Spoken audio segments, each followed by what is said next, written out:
One series lead after a 6-1 dismantling of the Boston Bruins in Game 4. Peyton Krebs, Bo Byram, Zach Benson, Beck Malenstein, Alex Tuck, and Josh Doan were the goal scorers. Alex Lyon allowed the one goal on 24 shots against. They're back in action tomorrow night with an opportunity to put the series to bed. 7:30 puck drop, set back home at KeyBank Center. The Buffalo Bills, they made 10 selections in the NFL draft. Who they are and their background, you can visit our website, WGR550.com, for all of the details. They also invited free agent wide receiver Jermaine Burton to attend their rookie minicamp. The Bengals waived Burton in December of 2025 after a disappointing run with the team. Burton was a talented wide receiver prospect out of Alabama who slipped in the 2024 draft's third round. He is still just 24 years old. Looking around the NFL, former Steelers head coach Mike Tomlin said that if he's forced to make a prediction, he believes Aaron Rodgers will be the Steelers' starting quarterback in 2026. Some free agent signings: Titans signed USC safety Bishop Fitzgerald. Saints signed Ohio State running back C.J. Donaldson. And the 49ers signed Tennessee defensive tackle Bryson Eason. That's your Paddock Chevrolet Sports Update. Paddock Chevrolet with you for the extra mile since 1935. I'm Joe Cali for Western New York's Voice of the Fan, WGR.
The last one, or maybe game one, whatever. So if you want to jump in early, we've got time here before we get to Paul at 6:30, 803-0550 and 1-888-550-2550. I feel like we should start with the Sabres. I mean, the draft class we'll get to, and there's a lot of good stuff to talk about with that. I'm excited to talk to a lot of you about it. But holy cow, the Sabres and the Bruins. I think the thing that I'm the most happy about in this series that happened the last couple games. The last two games, they look like the much better team than Boston. And they have done a couple things. They have taken away the air of invincibility of Jeremy Swayman. They did that in game one of the late stages, and then game two felt like they never really challenged him. But in games 3 and 4, they get their goals. But deeper into that, the thing that I'm excited about is we got a whole extra line to show up in this series. And Josh Doan, Zach Benson, Noah Ostlund, like these guys are, first off, young, talented, scrappy, I feel like there's the line from Hamilton, young, scrappy, and hungry. And holy cow, like the Doan forecheck goal to Benson to me is how I think of how this team plays. And not just that goal in the forecheck, but they are just a dogged working team with skill. And there are games where they play against an opponent and the opponent will go to video the next day and watch them get outworked the entire time. And it is inspiring to see how this team can play. And they absolutely embarrassed the Bruins. What's better? What is better than a Boston team getting embarrassed at the hands of a Buffalo team? For us, we've got our championships we're shooting for, but to put a Boston team in its place, there's just something about it. It's special. It's electric. It's incredible. In yesterday afternoon game against the Bruins, drawing comparisons to the Bills-Patriots perfect game. I might have liked the seventh goal there, which they nearly got a couple times. But 6-1, 4-0 after the first. The Bruins had 3 minutes in the second period where they looked like they woke up. 3 minutes, maybe a shift. If that. A shift when the Sabres, they were only able to change their forwards, and then the next clear they could change their D, and that was it. Yep. The tiny little uprising was over. But, man, just like everything about that game, everything about this series right now, and a chance to close out on home ice and potentially also get added rest built in as Tampa and Montreal now go to Game 5, tied at 2-2. Like it is hard not to get ahead of yourself and think about what it will be like for them to close out a playoff series on home ice against the Boston Bruins. And they certainly look like the better team. They've looked like the better team now 3 out of 4 games. Game 2, the one I was at, I'm not accepting that I was a jinx. I was somebody else that did that because I plan on going to more games. So don't tell me I was the jinx. Those of us that, we lost the coin toss on Game 2, we're going to get redemption. But 6-1. And the crowd shots, the heads in hands, the people getting up early and leaving the arena. I mean, just incredible. Truly an incredible game from the Sabres. Start to finish. And they've got Boston rattled. Totally rattled. Marco Sturm makes a bunch of lineup decisions, makes some lineup changes. How's that go? Not too great. Not too great. We're bigger, we're stronger. Not going too well. Nothing that Boston is doing looks like it's going too well. They can't get out of their own end. It's of all the matchups, one team against another, who does this, who does that. The Sabres, when they are on their game, can lean all the way in on a team, and Boston's a team that can't get out against a team that can lean all the way in.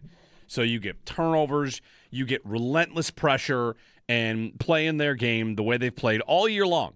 It's like a full-court press with this team, and Boston cannot break it. So barring, this is what we do. I know we do this.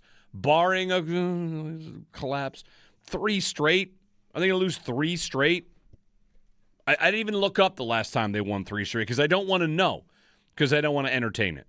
I want Boston to come in here on Tuesday, the Sabres get a couple early ones, and then it's just, whimper to the finish, close it out. Holy cow. What a scene in that game to beat Boston in TD Garden. Unsung heroes up and down the board, whether it's the unsung or sung heroes. Alex Lyon comes in, gives up 2 goals in 2 games on the road, one of them on the power play, or shorthanded, I should say, which it's a conversation we'll have in a minute. Bo Byram, Conn Smythe? Does it get better than what Byram is doing? He's been unbelievable. It's crazy. Everybody's been unbelievable. For, that game last night, give me a guy that you thought wasn't great. I mean, everybody played to a T. I'll give what they want to be. I'll give you a name of a guy. Not that wasn't great, but this is kind of make the point. Jack Quinn hasn't scored yet, and I saw he's 4th in the league right now in the playoffs in scoring chances without a goal. Yeah. Even I feel like Jack Quinn is close to potting one at some point. Yeah, he's making plays. One of those like, dangle into the middle wire one is gonna hit the net eventually and go in. So I mean, they showed why we all had so much confidence going into this series, I think, last night. Yep.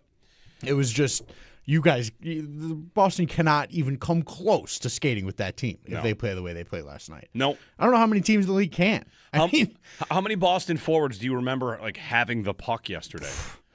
I remember seeing Middlestat on the wall, high in the ozone with it at one point, stick handling around I don't know what to do, and he just flung it down into the corner, and it was essentially just all right, take it back. I don't know. Yeah. I'm done. I can't do it. The numbers in the first period, it was as dominant a first period as you see in the sport. Yeah. Shot attempts in the first period at even strength were 32-13. And some of the 13 probably came near the end. Just absolute domination from the Sabres. And experience, anybody? Are they experienced now? You got 4 games. Is that enough? Right. Does that count as experience? Man, just incredible. Really incredible. And with each passing win and games like this one, that's one that's going to catch an eye. Wait, whoa, all right. Are the Sabres, I would say, are they peaking? But their season has been one long peak since December 9th or whatever. Their record since December 9th is absolutely bonkers. And here, are they going on another tilt where they're going to win 7 out of 8, 9 out of 11, something like that, where they just find their game and find their gear? I don't know why that's what they've been doing the whole season since they turned it around. I don't know why we need to expect it to be any different. The teams will be harder, so it will be more difficult. That's the only thing that's changed here. The Tampa-Montreal series looks a lot tougher than this series. Yes. That's 2 really good teams, and I feel like, Owen, we're seeing the benefit of not being in that series in round 1, not having to go through 2 of those teams as opposed to just going through one of those teams after they get rid of Boston. Yeah, it's that series is tough. That last night was the first game that didn't go to overtime for them. Yeah, it's still a 1-goal game. Yeah, exactly. Yeah. Wild. And I mean, Montreal had a lead and they coughed it up, and it was still just. Yeah, that is going to be a real fun thing to watch now as the Sabres kind of move into a pretty comfortable position. It's all right, let's turn an eye to Montreal, Tampa, and see what's going on over there, because that is a really serious series between 2 teams that I think are really, really legit. Yep. But right now, just reveling in that 6-1 win last night. 803-0550. Yeah. 6-1. Could have been worse. A lot. I mean, in the first, the Swayman save on Benson and Ostlund, right? Yeah. Goodness. Yeah. I mean, I said this on pregame yesterday with Brian. I wouldn't be surprised if we see Swayman snap today, and we saw him on the bench. So he did not want to get pulled out of that game, or he pulled. I saw some Boston people saying he might have pulled himself there because he went to the bench in that TV timeout, said something to Korpisalo, and then just got on the bench. I don't know that Sturm ever even yanked him. I think he was like, "I'm done. You guys are a joke right now," and you could see him, make his opinion heard on the bench as he made his exit from the game. Man, it's amazing. It's so good. Absolutely nuts. 803-0550. Nikita Zadorov should be suspended for Game 5. He certainly won't be. That's right. The tweet that DPS has fined Nikita Zadorov $5,000, the maximum amount under the CBA. I'm ready for that phrase to come down my timeline, because there's no way he'll get suspended for trying to break Darlene's arm. Yeah. Any doubt about that? No, for sure. He's just trying to hurt a dude because that's the playoffs. Tanner Jeannot, what he did to Alex Tuck right there. Okay, I guess we're going to get to that. That's the Bruins. That's the playoffs. That's how it goes. Yep. Got to expect that to some degree. 803-0550. Wide open phone lines for you. Come on. What do you think? I almost want to say, are you not entertained? Right. Absolutely nuts. Insane. Went to a watch party. We watched it at a neighbor's house. Beautiful outside. Watching the games outside with friends. When you walk up the driveway, he had a speaker just playing the Sabre dance the whole day. So you're walking in. It's like, my neighbor had game presentation. Later on, drove out for a bit and saw, I live near the Hurdle area, so there's a lot of bars and there's some bars that aren't exactly overflowing with people every time. And there were 300 people pouring out of this bar on a Sunday afternoon to watch this game. We, hopefully in the next round, knock on wood, hopefully in the next round we can have an afternoon game at home because these Tuesdays and Sunday nights at like 7:30, Anyway, 803-0550 and 1-888-550-2550. How far can they go? Stay healthy. Let these other teams beat each other up. Carolina is through. Carolina swept. Colorado's through. Colorado swept. The Sabres look to go through in 5, while Tampa and Montreal continue to do battle. Philly can go on in 5. Like, the East is kind of moving quick other than Tampa and Montreal, which I guess is to be expected. That's a heck of a series. 803-0550. The move to Lyon works. He appears to be up for it. Did you see anything different in his game from Game 4 to Game 3? No, just a general. They didn't have that many grade A's. Yeah, right. It was a pretty. What was their expected goals in this game? Yeah, good question. Pretty clean, easy game for him to play, just effectively. Yeah, it's the kind of game that he can thrive in. He's not going to give you a bad one, and he'll just be back there ready to make your save when you need it. He's not gonna do anything crazy. Just made a couple of good plays. I'm sure he was jawing away as he always does. Yeah. And yeah, really solid. I like what I'm seeing from him. It's really what we've seen all season from him. Just confident, staying attached to the play, tracks the puck, and just quiet. Yeah. So. Score and venue adjusted, because that's what you can do here. Like, that's basically when the game's out of hand. You don't exactly look at expected goals the same way. Whatever. In the first period, the expected goals for the Sabres were 2.4 to 0.7. And they got 4 goals, of course. Yeah. Swayman caught a bad break on the 4th goal as his pad got caught on his teammate. Yeah, it's a tough one. That's not gonna help his frustration level I wouldn't as he think so. continues to try to work his way into some magic for the Bruins. Many people have asked me, and I'm sure many people are asking, if all of this is the result of the Bills finally drafting a wide receiver in a reasonable round, and I think it could directly be related. I think so. There's a release in the whole city. That's right. The players, there's a weight lifted Everybody's off their just shoulders. fine. Our national nightmare is over. We've got one. And, of course, they traded for one as well. So we'll talk draft class, which the roller coaster of the draft class, there was no picks Thursday. There were no picks Thursday. Friday was and then Saturday seemed to kind of bring it home. And I think that people are generally happy, but we'll get to it. 803-0550. Wayne in Batavia leads us off. Wayne, good morning. Good morning, guys. How you doing? Excellent. Hey, I thought we had a pretty good weekend overall, draft and Sabres. Obviously, the Sabres steamroll in TD Garden. And but the end of the game, you guys were touching on just before I got on here. That's what made me call, because I almost forgot about that. But, yeah, Zadarov or whatever that guy's name is, 91, 71. It really doesn't matter because they're on their way out. But what he did was kind of cheap, and I agree that he should be suspended. But if not, I'd like to have him come back here, and we'll take care of him on the ice, whether we just beat him outright or if he wants to play, well, let's play. So there's that. And then the draft, I was at the track at Buffalo Saturday, couldn't watch the coverage. So in between races, I would poke on Facebook real quick, see what was going on. And you get these guys on there, Beane's horrible, this pick's horrible, this guy's horrible. And it's like, okay, well, throw your draft board up of your Super Bowl winning team, and let's compare notes. Let's see your team with your trophy and ring, and you can show your board and how great you were, and then you can say how bad our guy was. Because I woke up this morning to get ready for work just now, and the Nationals are talking about Skylar Bell like he was the best offensive player taken in the 3rd round. And I think that's Brandon's pick. So, I wonder who knows better. So, just want to get your word on all of our picks as you go through the morning, obviously. Yeah. And have a great day. Thanks, Wayne. Skylar Bell. 4th round pick, 125th overall. And, I've got a lot to say about the receiver, who he is. He was a guy that I thought would be a perfect idea in the middle rounds for what this offense can be. And, he's not – it's funny. Like, post-draft is an exercise in finding the analysts that like your picks and then absolutely boosting that message to the sun.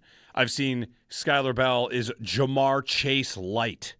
And it's just kind of like all right, everyone, like, okay, let's tone it down a notch. He's Diggs, he's Jamar Chase, he's and on and on. I mean, drafting a receiver in the 4th round is just a good idea. It's just good business, and it's good business for this team. The other picks they made, the linebacker makes a ton of sense. They're probably going to have a job at linebacker. They did not go with a nose tackle early on, and we'll talk to the Bills GM about all these picks coming up at 9 o'clock today. The one thing I would say, I'll defend anyone that wants to say, I would have done this or I would have done that. I think it's totally fair and reasonable. We spend 3 months going into a draft to say, I like these players. And then when your team takes other players, you could do one of two things. Abandon everything you thought and just support your team, or say, all right, we'll see how it works, but I did like these players better. And I don't think there's any problem with that. I don't think a person that tells you, I think they should have done this in the 1st round and this in the 2nd round, doesn't mean that they're a bad fan and doesn't mean that they're wrong, Doesn't mean that they would not have made better picks because they maybe could have. There's a big conversation in the NFL today about the consensus big board versus teams' individual boards, which I think is a very good conversation for us to have as well, and we will. But I think what people were worried about early in the Bills draft was they took 2 players in the linebacker edge and the corner where it felt like they were not getting their biggest needs filled. They were kind of going with depth, which is a fair thing to point out. And you could decide to go a different way. Like maybe you wanted Max Crosby. Maybe you there are 100,000 directions to take every individual offseason. And I personally do not think you are required to just accept that what your team did, this is the Bills, this is the Giants, this is anybody, as, well, that was the best they could do, or that was the only plan going forward. Like, I think it's totally within bounds to say, I didn't like this player and I did like that player. Now, none of us get a chance to, field a Super Bowl roster, and the Bills have yet to, but maybe they're getting closer.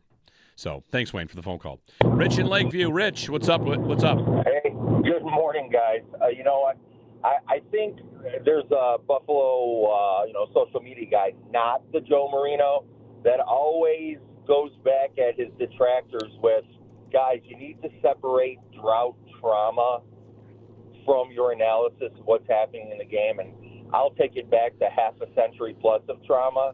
And I've seen, you guys are talking about, the vibe when you walked into that house party you went to yesterday, and you can see, like, the elementary schools are having Sabre days. So kind of serendipitously took my mom out to a concert at the Riviera Theater in North Tonawanda.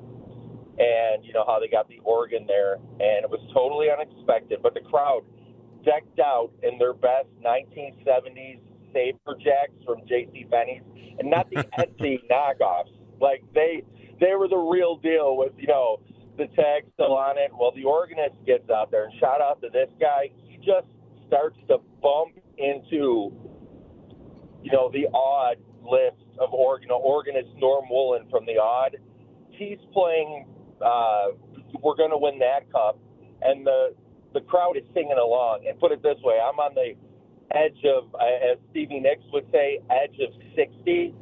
I was about the youngest person there by about 20 years, and these are your OG Sabre fans who knew every word, clapping out, let's go Buffalo, ooh, Sabres on the warpath. So the vibe, the electricity, it's for real now. Very hard to be negative after yesterday. Clear it up, clean it up, move on to the next round against whoever. It was.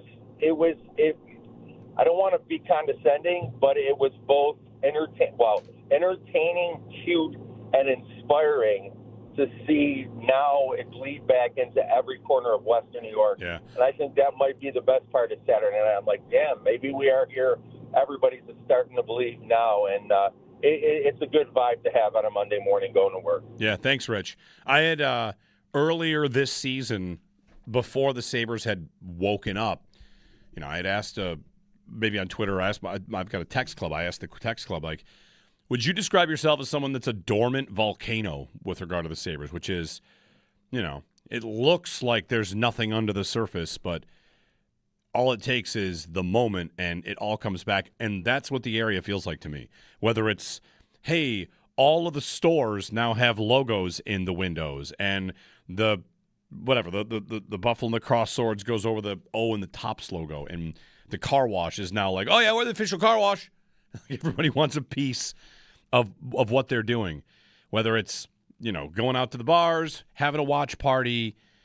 And it's just, we had 40 people at a neighborhood watch party. Just everybody's ready, everybody's locked in to watch this team, and it only gets better with every game, and only gets better with every win. And who knows how far they make it? Only one team gets to win that trophy, but these runs, you're just grateful for them because you get so many games. I mean, it's just the nature of the sport. But by comparison, the Sabres have 3 wins. That's the most the Bills have had in a postseason. That's not a critic. It's just the nature of how many positive experiences you get and how much drama you get and what makes the Stanley Cup playoffs so great. And what can the Bills do? The Bills have never had 3 wins. They've only had 2 wins. You win the first round, the second round, you have to win the AFC Championship to be in the Super Bowl. So, Bills playoffs, great teams win 2 games in 2 weeks, and then it's over, and it almost feels like it ends quickly.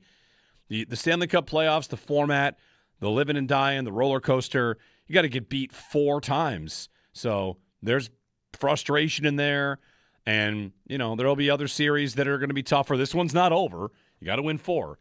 And the ride is just amazing. I'm totally with you, Rich. It gets so fun to see everybody waking back up, the entire area completely awash back in Sabre stuff. Flags, gear, jerseys, people walking down the street. You go out to, it was 60 degrees on Sunday or whatever, and on Saturday it was pretty nice. Or Saturday washed out, whatever.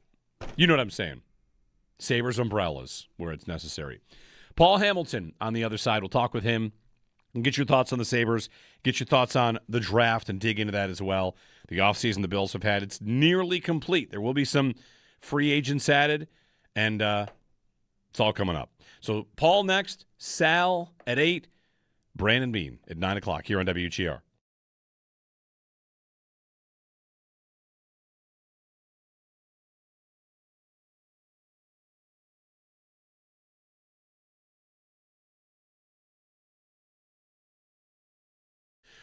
Jeremy White here for Russell.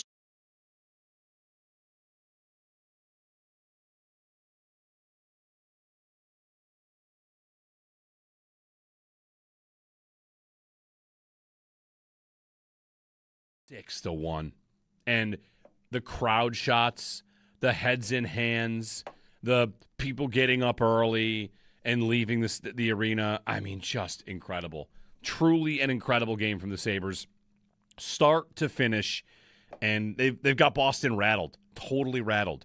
Marco Sturm makes a bunch of lineup decisions, makes some lineup changes. How's that go? Not too great. Not too great. We're bigger, we're stronger. Not going too well. Nothing that Boston is doing looks like it's going too well. They can't get out of their own end. It's of all the matchups, one team against another, who does this, who does that. The Sabres, when they are on their game, can lean all the way in on a team, and Boston's a team that can't get out against a team that can lean all the way in. So you get turnovers, you get relentless pressure, and playing their game the way they've played all year long. It's like a full court press with this team, and Boston cannot break it. So barring, this is what we do. I know we do this. Barring a collapse, 3 straight. Are they going to lose 3 straight? I didn't even look up the last time they won 3 straight because I don't want to know, because I don't want to entertain it. I want Boston to come in here on Tuesday, the Sabres get a couple early ones, and then it's just, whimper to the finish, close it out. Holy cow. What a scene in that game to beat Boston in TD Garden. Unsung heroes up and down the board, whether it's the unsung or sung heroes. Alex Lyon comes in, gives up 2 goals in 2 games on the road, one of them on the power play, or shorthanded, I should say, which it's a conversation we'll have in a minute. Bo Byram, Conn Smythe? Does it get better than what Byram is doing? He's been unbelievable. It's crazy. Everybody's been unbelievable. For that game last night, give me a guy that you thought wasn't great. I mean, everybody played like to a T. I'll give what they want to be. I'll give you a name of a guy. Not that wasn't great, but this is kind of make the point. Jack Quinn hasn't scored yet, and I saw he's like 4th in the league right now in the playoffs in scoring chances without a goal. Yeah. Like even I feel like Jack Quinn is close to potting one at some point. Yeah, he's making plays. One of those like, dangle into the middle wire one is going to hit the net eventually and go in. So I mean, they showed why we all had so much confidence going into this series, I think, last night. Yep. It was just Boston cannot even come close to skating with that team if they play the way they played last night.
Tage Thompson's got the puck and time. Sends it in front, scores! Alex Tuck gets in on it as Tage Thompson, with the patience at the side of the net, sends a beautiful touch pass to Alex Tuck. And it is an unconverted touchdown in Boston for the Sabres with 13:28 to go in the third. The Buffalo Sabres take a 3-1 lead in the series after a 6-1 dismantling of the Boston Bruins in Game 4.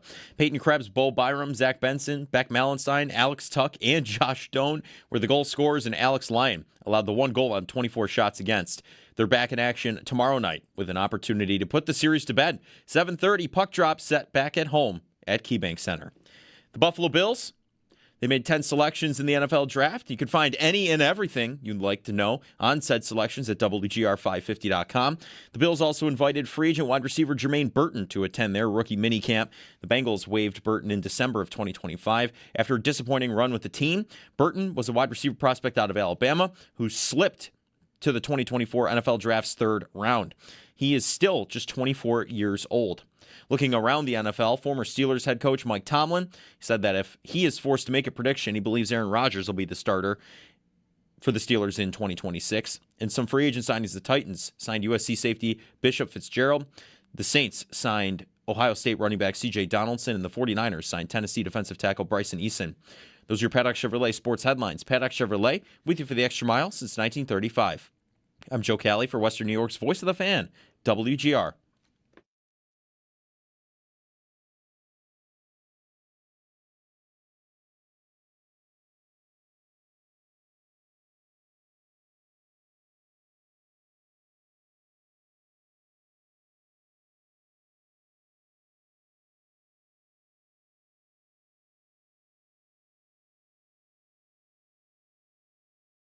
Geeky, pressured by Rasmus Dahlin, couldn't move the puck, and now he's on the ice. Geeky is. There's a shot, scores! Deflected by Mallenstein. Beck Mallenstein picks up the goal, and the Sabres are up 5-0 in Boston against the Bruins.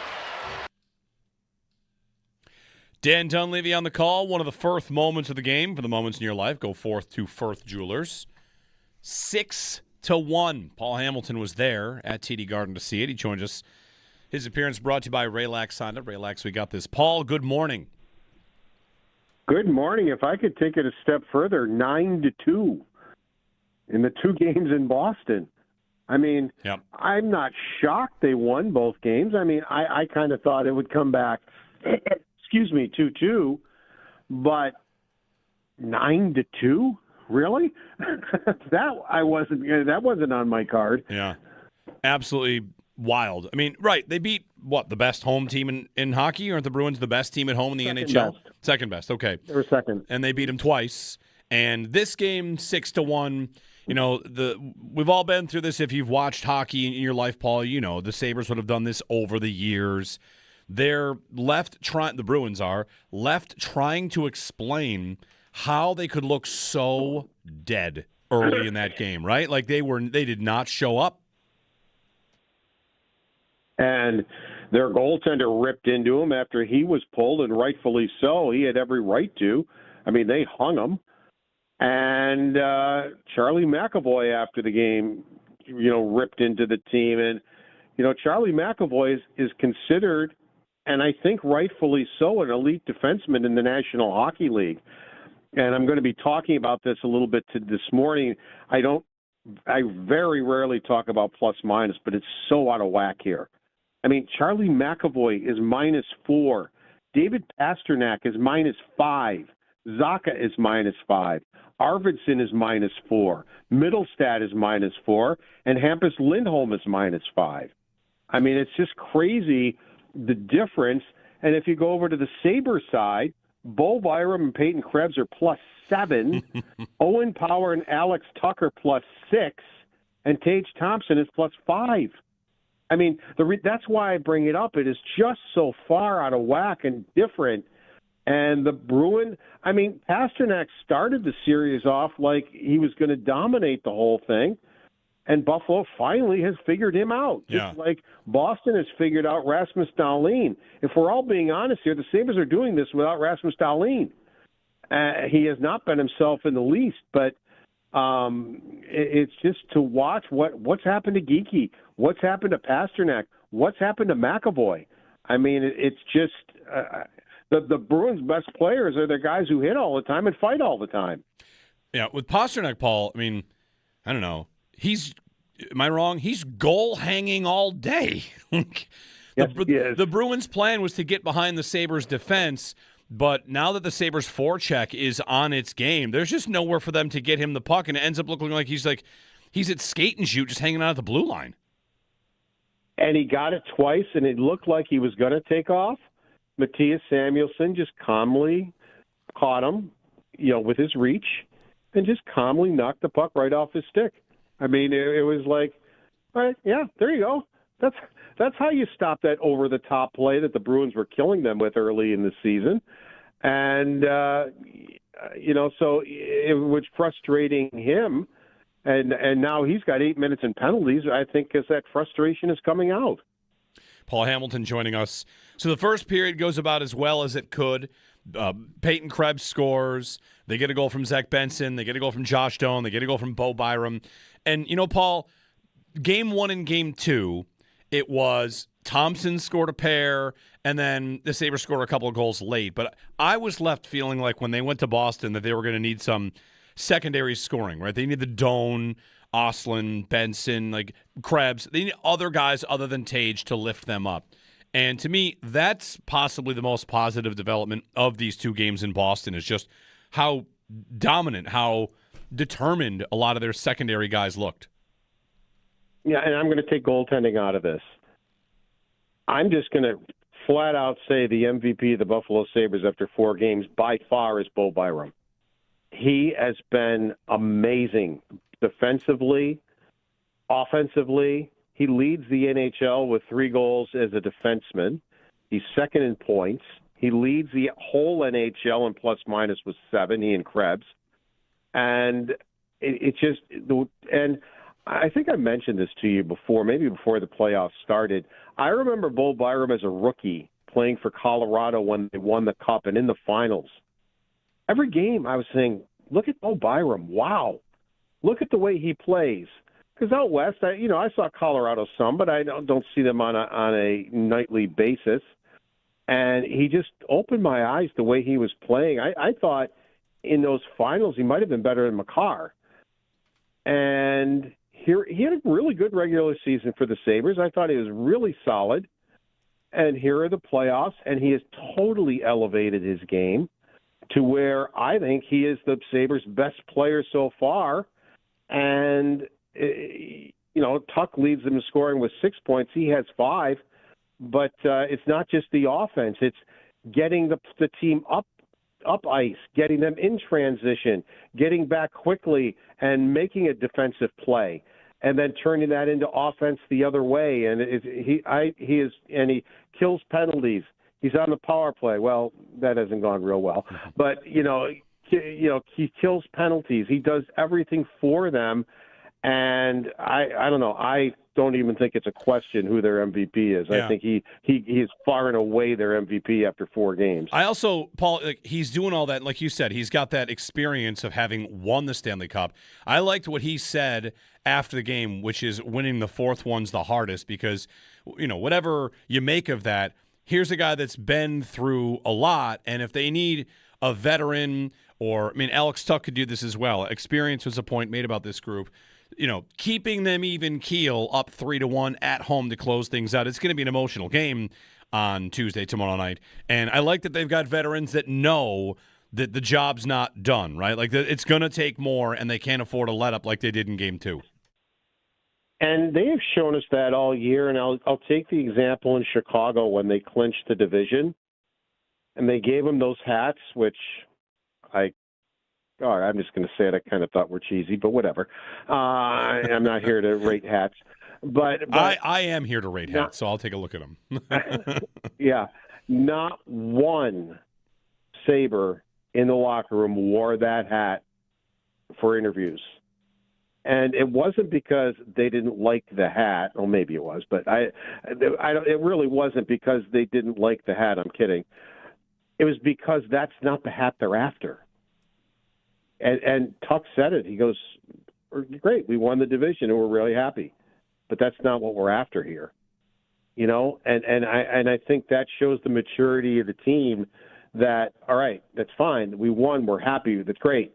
It's much better than we've ever done before, but we want more. We want the next hat and the hat after that. I think they do keep a pretty even keel. Now, of course, Zach Benson, I asked him about coming back home for Game 5 with the fans. You should have seen the smile on his face. He goes, oh, Mike. He goes, he goes, those 2 games, he goes, were the best times of my hockey life. He goes, it was phenomenal. It was awesome. He goes, I can't wait to get in front of them and play in front of them again. He'll have that young exuberance, but as you mentioned, that's up to Tuck and Byram and everybody to pull everybody down a little bit and say, look, it's 3-1. We haven't won a thing yet. I've heard that before, too. We haven't won anything. So we have to keep going, pick up where we left off, and don't give the Bruins any hope. If you score first and maybe score 2, you've probably taken their hope chest is probably really, really low at that point. Yeah. Paul Hamilton. Paul, on Owen Power, before we let you go and have you get back to Buffalo here, Powers, he lined a guy up in open ice, and he's on the score sheet a bunch with the assists. How have you felt about Owen Power since, was it game 1? We asked Lindy, like his minutes were down. It was the lowest minute total he had played in months. And Lindy said there really wasn't much to it. You feel like Power, as the series has gone along, has been better and better? Yeah, I think as the season's gone along. Remember in the beginning of the season when they were in last place and he was driving me insane because he was diagnosing plays. He was getting to the middle of the ice, but he wasn't covering the guy. He was standing next to them. And I'm going, why is he not covering it? He's figuring it out, except the polite where he's got to tie the guy up who's scoring the goal. That has improved immensely over the season. The way he kills plays has improved immensely. And you've heard me tell you this many times. I couldn't care less if he throws another body check the rest of the year. And he just missed that check. He just got a little piece of the guy as he tried to line him up at center ice. But he is stronger, and now he's starting to use his strength to kill plays. That's the important part. Is he killing plays, and he ushers the guy over to the wall? He doesn't need to put the guy through the glass. I couldn't care less. As long as he's killing the play and ushering the guy to the outside, to the wall, that's all you need. And he's doing it on a very consistent basis. And then on top of it, he's got 4 assists in 4 games. He's got an assist in every game. So all of a sudden, the offense, which we haven't seen a whole lot of, here it is in the playoffs. He's never been in the playoffs before. And here he is in his first 4 games. He has an assist in every game. Yeah. So I couldn't be more impressed with his development throughout this season. Paul Hamilton on the Western Hotline. Paul, what will it be like tomorrow night? Well, whoever was there in the first 2 games to witness it, I mean, they were there in warm-up. These fans are in their seats in warm-up going nuts when the Sabres come on the ice. And a lot of the players commented on that. It's like, wow. I mean, we haven't seen that. I think when the weather isn't 30-some-odd degrees, I think the fans over at Canal Side will double at least. Yeah. And they had a pretty good crowd over there in the cold. But wait till you see the crowd over there if it's not 35 degrees or whatever it was. I mean, it is just going to be insane being downtown for Game 5. Paul Hamilton on the Western Hotline. Thanks, Paul. No problem. Take care. We'll talk tomorrow. Paul Hamilton on his way back to Buffalo on after the Sabres win in Boston. 6-1. 803-0550, 1-888-550-2550. The kind of win, the kind of performance that can, beat us to talking about the Bills drafting a receiver in the 4th round. They drafted more than just a receiver, but I feel like I want to talk a lot about Skylar Bell and why it makes sense, of course. And the Bills' 2nd round pick might be the most controversial of the bunch, the IGB pick, Davison Igbinison. So we'll talk about that because whatever. I did not know this player or think about this player that much, but it reinforces something I've said about the Bills, and Brandon Beane kind of laid it out about depth corner in this last game against the Denver Broncos, and something that I like to point out in the playoffs. I did some work on this over the weekend as well. I'd rather be great against the pass than great against the run, and I know they just changed their defensive scheme, but that's still true. And if you're telling me, nose tackle versus secondary, I can make a case for everything, of course. But what the Bills did in the 2nd round, adding another corner with top pedigree, I think I can make sense of it pretty quickly and pretty easily. So we'll get to that. 803-0550, 1-888-550-2550. Wide open for your phone calls. The Sabres lead 3-1. It's a victory Monday. Jeremy and Joe's out for a bit. And we'll talk with Sal at 8. But until then, your phone calls at 803-0550 here on WGR. And it's just, we had 40 people at a neighborhood watch party. Just everybody's ready. Everybody's locked in to watch this team. And it only gets better with every game and only gets better with every win. And who knows how far they make it. Only one team gets to win that trophy. But, these runs, you're just grateful for them because you get so many games. I mean, it's just the nature of the sport. But by comparison, the Sabres have 3 wins.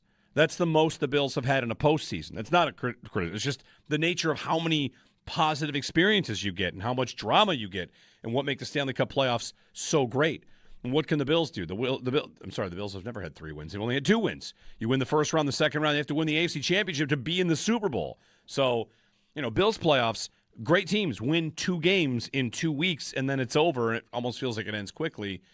The Stanley Cup playoffs, the format, the living and dying, the roller coaster, you got to get beat 4 times. So there's frustration in there, and, there'll be other series that are going to be tougher. This one's not over. You got to win 4.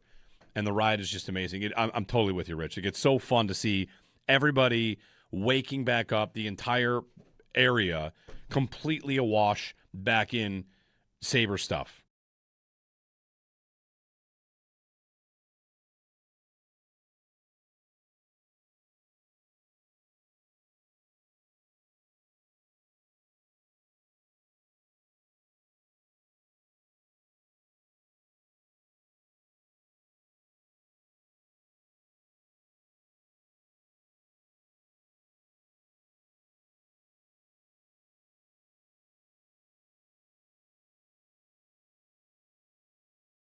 And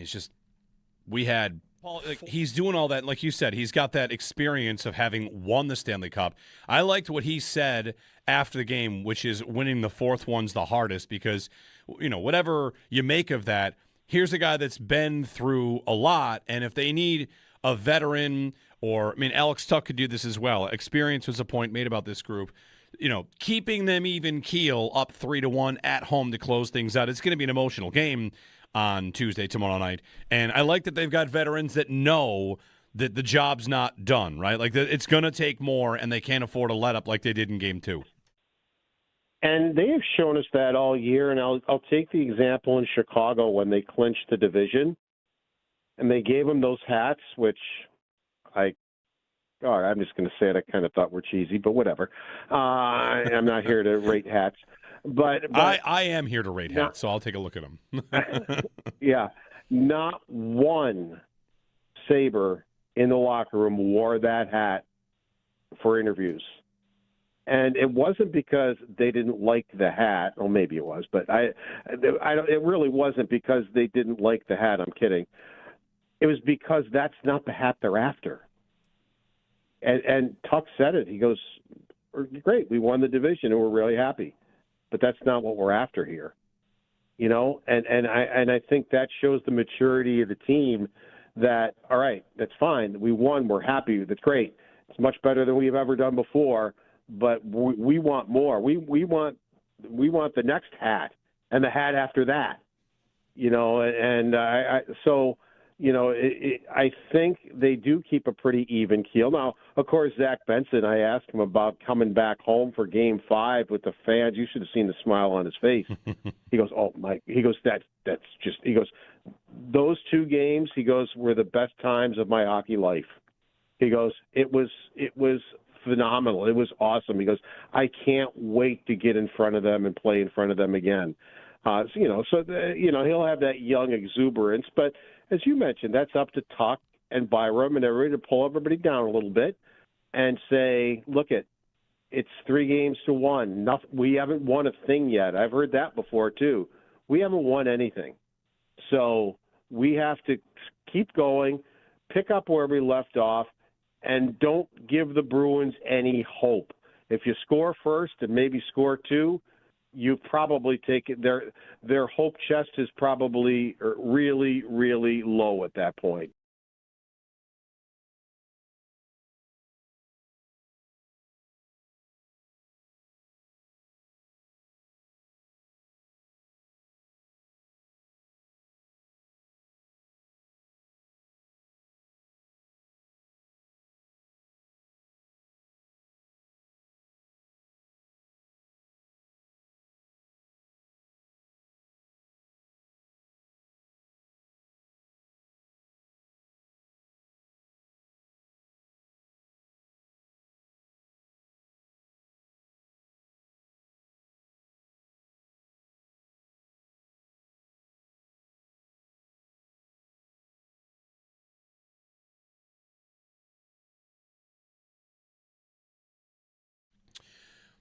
I got a Venmo from Joe. Joe's out for a couple weeks. I got a Venmo from Joe because, in fact, the Bills did draft a linebacker before a running back.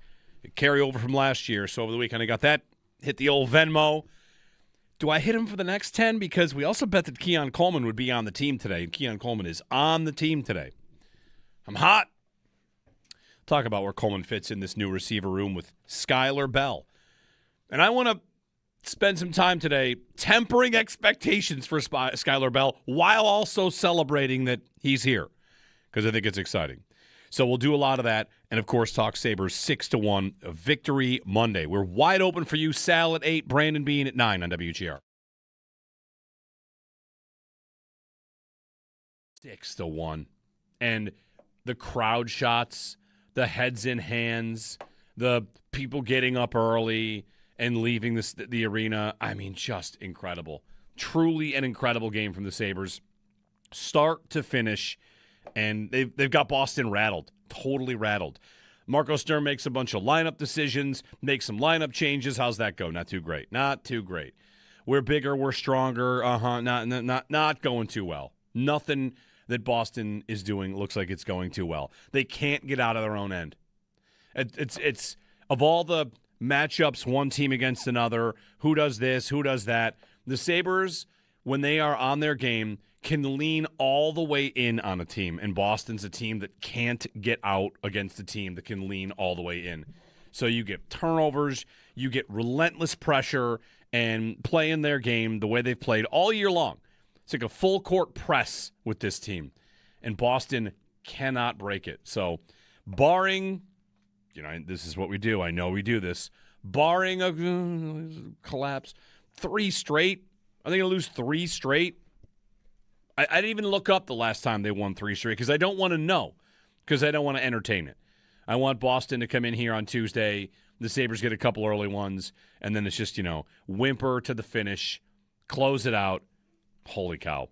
What a scene in that game to beat Boston in TD Garden. Unsung heroes up and down the board, whether it's the unsung or sung heroes. Alex Lyon comes in, gives up 2 goals in 2 games on the road, one of them on the power play, or shorthanded, I should say, which it's a conversation we'll have in a minute. Bo Byram, Conn Smythe? Does it get better than what Byram is doing?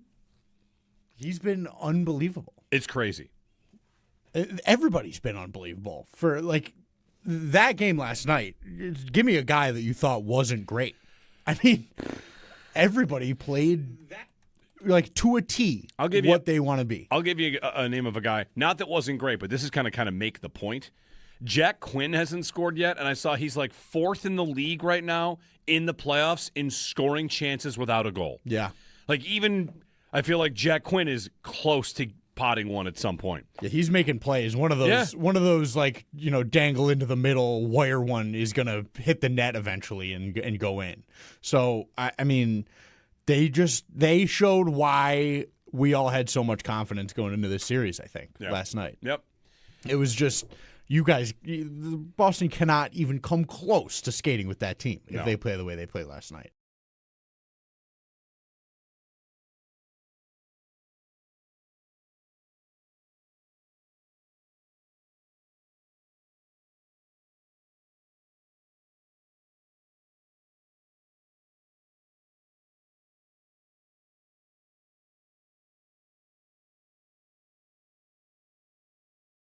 People at a neighborhood watch party. Just everybody's ready.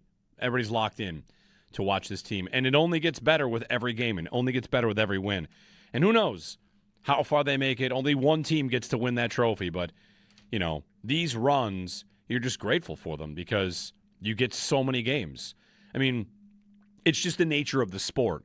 But by comparison, the Sabres have 3 wins. That's the most the Bills have had in a postseason. That's not a criticism. It's just the nature of how many positive experiences you get and how much drama you get and what make the Stanley Cup playoffs so great. And what can the Bills do? The Bills have never had 3 wins. They've only had 2 wins. You win the first round, the second round, you have to win the AFC Championship to be in the Super Bowl. So, Bill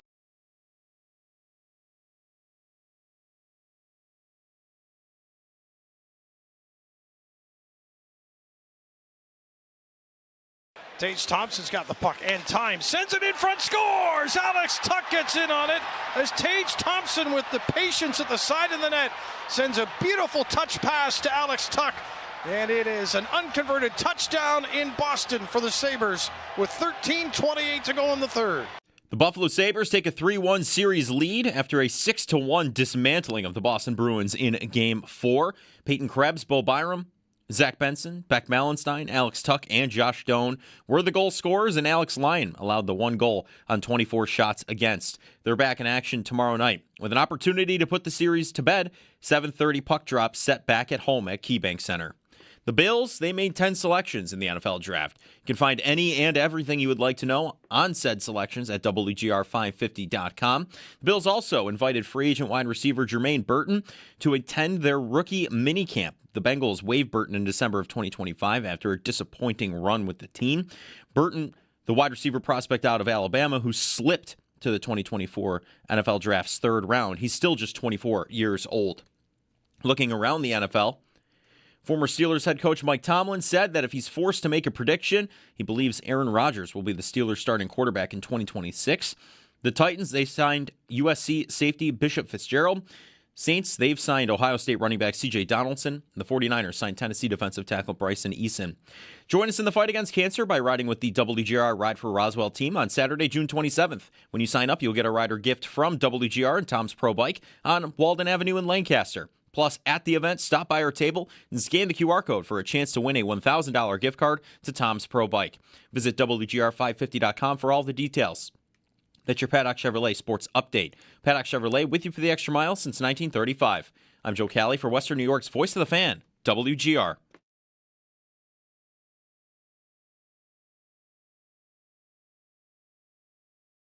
Vignano gets the ball into the hands of Skylar Bell. That's always a good idea for UConn. Down the sideline. He stays in bounds.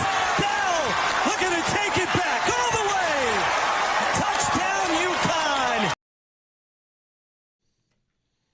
Bills drafted a wide receiver. The Sabres win a game with 6 goals on the road. What a weekend we had. Jeremy and Joe. Joe's out for a bit. Hanging out with you here. Owen Parker's here. Joe Kelly's here as well. And off to Game 5 for the Sabres at KeyBank Center. We'll talk Sabres. We'll talk Bills draft here as well at 803-0550 and 1-888-550-2550. Lots to get to.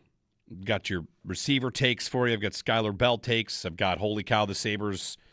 Can they close that at home? Just for those of you in season ticket holder groups and whatever, you split your playoff tickets. Maybe a draft. I'll take Game 1. I'll take Game 2. I'll take Game 5. I'll take Game 7. Game 5 always had that potential to be a clincher, and now all of a sudden, as someone who went to Game 2, a game they lost, I'm thinking, oh, man, Game 5 would have been a good pick. Would have been a really good pick. Sabres win, and we'll see what they can do tomorrow to close it out. I did just get someone wrote in, who do you root for, Tampa or Montreal? I don't know that there's a clear answer to that, who you want to play in the next round, but I'll give you 2 thoughts on that. If you want to go season-wide, Tampa's goal differential is significantly better. They're a plus 59, and Montreal's a plus 27. That's one thing I would say about, well, that would tell you that Tampa's a better team. However, I don't think Tampa's been Tampa in, could I say months? Right? Like, they've not looked like their most dangerous version of themselves in months. No, they have looked like Father Time is catching up. Yeah. Like they've played a million hockey games over the last 10 years, and it finally might be getting to them. They're still good. Maybe they go to the conference final, and maybe they beat the Sabres on the way, but it's just, I don't have like this very big, huge, massive fear of them. Vasilevsky is like always a name. He's going to be put out there. He's the best goalie in the playoffs, arguably. Yeah, but he hasn't been unbelievable either, and he's had like the last 4 years or so has been bad for him in the playoffs. So I agree. I think that is Tampa is, I think, sort of in their death rattle right now. Maybe. Like, yeah. Do they have one more to maybe next year they can do one more, but it doesn't seem like it's going to be going on for forever here. Hedman's not even there now. He might come back in the playoffs at some point. That's kind of a weird story to keep an eye on.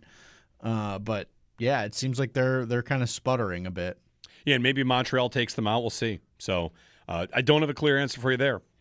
Can they stop the Sabres is a question. Carolina, of course, looked dominant too. Oof. And Ullmark played really well in that series. They still got swept. Ottawa got swept out of the series. And did they even have a lead? They never led. They never led in the series. Brady Tkachuk, no points. Yeah, tough one for Ottawa. Really tough. 803-0550 on the Sabres, on the Bills. All right, here quick thing for you on the Bills, on the draft class. So there's two things about this draft class that jump out at me that I want to get to. And whether we overstate it or it's just a thing that is true, Brandon Beane at one point, this might have been after the Houston game, and he might not exactly hold this idea fully as some core belief, but he once said, how you get beat in your last game kind of shows you where you were deficient. And the Houston game happens when they lose there in Houston, and what do? They go get Diggs. They get a receiver because Duke Williams had 10 targets that day. And then there's 13 seconds, and it's about pass rush and this and that. And then this year happens, and the highest pick the Bills had where you would say that ideology came in where how you lose your last game is where your weakness is.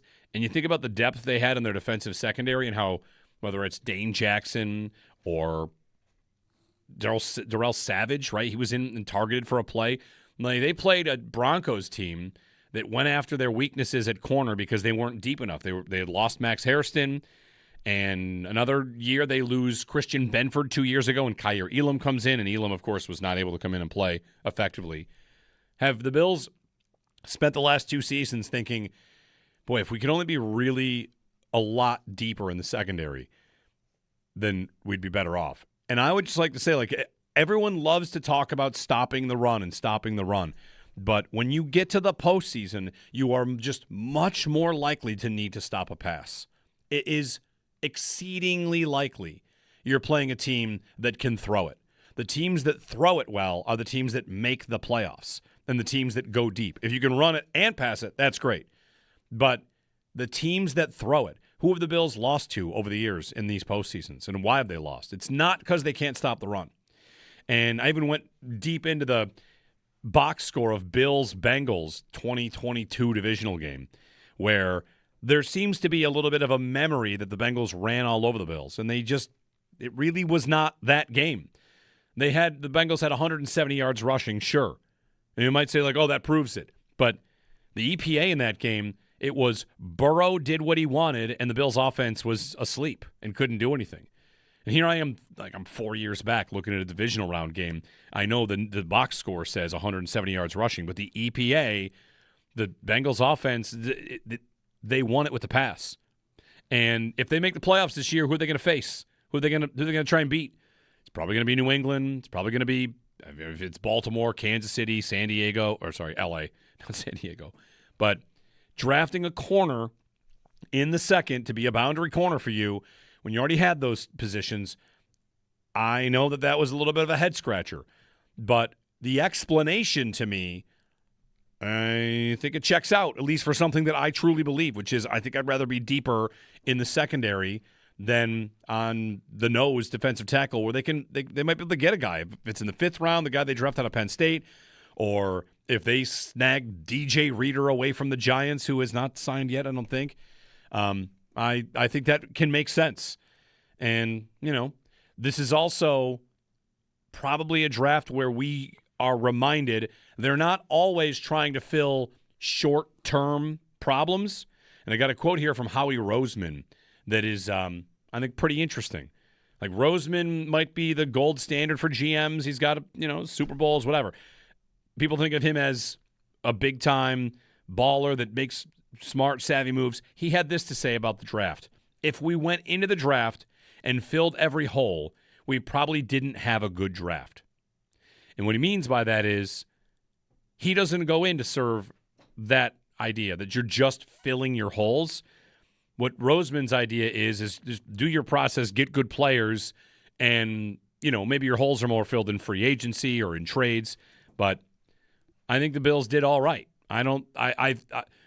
Would their draft plan have been exactly what I did or what you did? Maybe not. But the methodology to me of what they did check some boxes. And that gets to the Skylar Bell pick. Like, I will be right with all of you out there that are hoping that he becomes this absolute force of nature and dynamic receiver, and he's the next Diggs, because Diggs was a 5th-round pick, and you never know. But I'm not living that has to happen.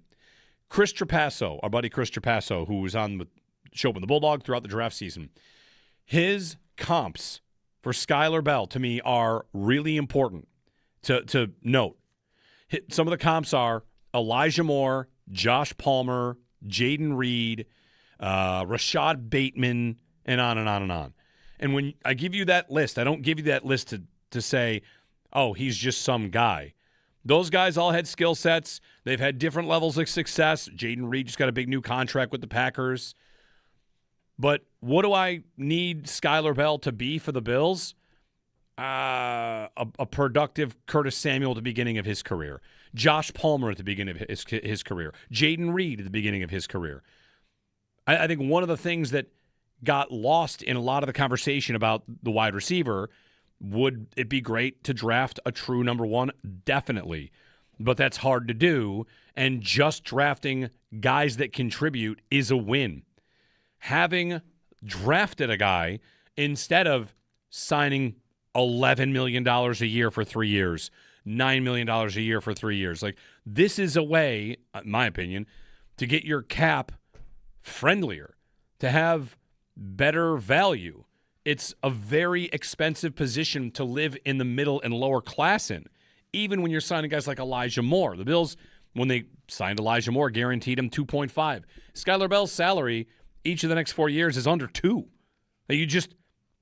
It's an expensive position, and when you just take a guy in the 3rd or the 4th round, you get two things. One, well, I guess you could be a bust and not be a factor. But even if that happens, even if you bust out and it's not any good, that's better than 3 years, $33 million, where you have to try to continue to make it work. So a position that is so expensive to fill needs at, this is the way. This is the point of the receiver train. You should just be taking one in the middle rounds if you can't get one early. And if it, blows up like Puka Nacua or blows up like Diggs did, then more power to you. You have got this incredible win. But I'm here to tell you, that doesn't have to happen for this to be a good idea. Gabe Davis was a great pick in the 4th round. He was not a true number one. They let him walk at the end of it. He ultimately comes back. But that was a great pick. Just production on the cheap. Someone else wants to give him 13, 15. That's fine. How'd it work for the team that gave him 13 or 15? Not well.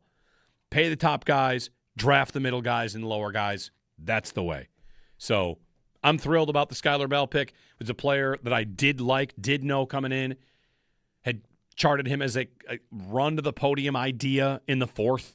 And they gamble a bit by taking the tackle in the 4th ahead of that, but they come back to the receiver, and I'm thrilled about it. So it's not the only pick they made. I know that, but, we talk receiver a lot, whether it was 1st-round idea, 2nd round, 3rd round. I really didn't have a 2nd round or 3rd round guy I thought they were missing on. There were guys in there I would have been interested in, but how many times did they pass? Couple, but they got there. And they got there on a guy that is, I think, a good idea. And again, if it doesn't work out, you're not committed. You just move right on and do it again next year. 803-0550. On the Sabres, on the draft, you can join us here on WGR. John in Northern Virginia is up. Hey, John. Hey, Jeremy. Thanks for taking my call. Just a long-time thing I've kind of wanted to call in and talk about your actual Steph Diggs take.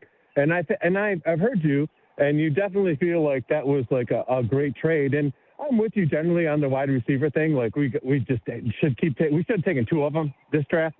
But I'll say this there. Yeah, they did. They did add. They didn't take DJ Moore. They traded a draft pick for him. But so they added 2 receivers in this offseason overall. Yeah, 30 years old though. And I think he can be everything Steph Diggs was for us. I do. I believe that. But I will say this: something that you don't know, I guess, is that there are a lot of people who sat there and watched the whole Kirk Cousins arc and watched how he was mistreated by the Redskins for all this time, and they kept jerking him around that contract. Then he finally goes and gets his value, and I still think he's one of the better quarterbacks in the NFL, and he gets treated like crap from this guy. And you traded for him. there's a lot of us who sat here and said, if you do this trade that I think you're doing on St. Patrick's Day, I bet whoever's sitting there is going to be better than that a-hole. And I mean, of all the things to do today, John, buzz off. Rob in Connecticut. Rob, go ahead. Hey, good morning, Jeremy, and good morning, Owen. First off, Owen, you did a great job with Brian Koziel yesterday. I was listening, and it's going to be Bedlam in Buffalo tomorrow night. Looking forward to that game. And, I mean, the game yesterday, I mean, you guys talked about it. We all witnessed it. It was great. As far as who I would like to face, I would be really scared to face Montreal because the Bell Center is absolutely chaos. I mean, those fans are ridiculous. I was listening to the game yesterday, and it was just complete nuts. I am so happy that you are putting everything into perspective as far as the draft. I do like this kid Parker, the linebacker. That made sense to me.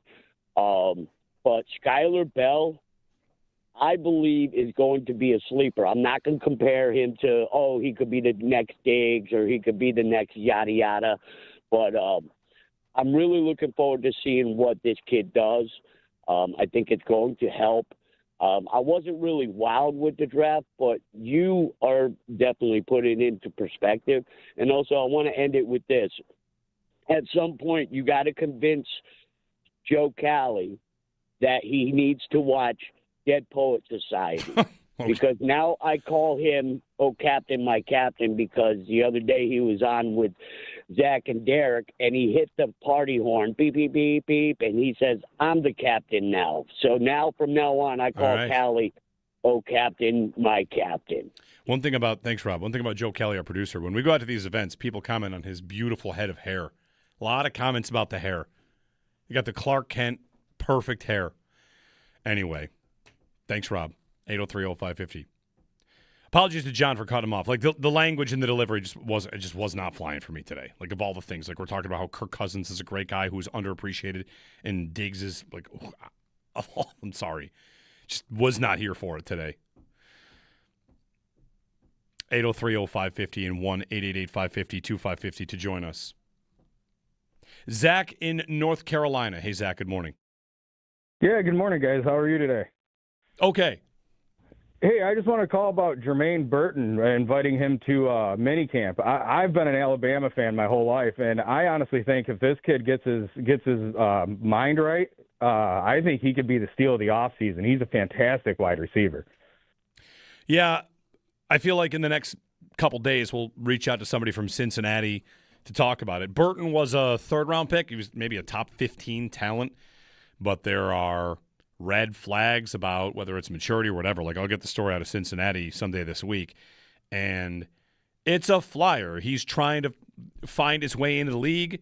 The Bills have another receiver that they're working on with his maturity that's, of course, like Keon Coleman. So we'll see. It's definitely interesting, noteworthy. The talent is there. Can this franchise get him to keep his head on straight?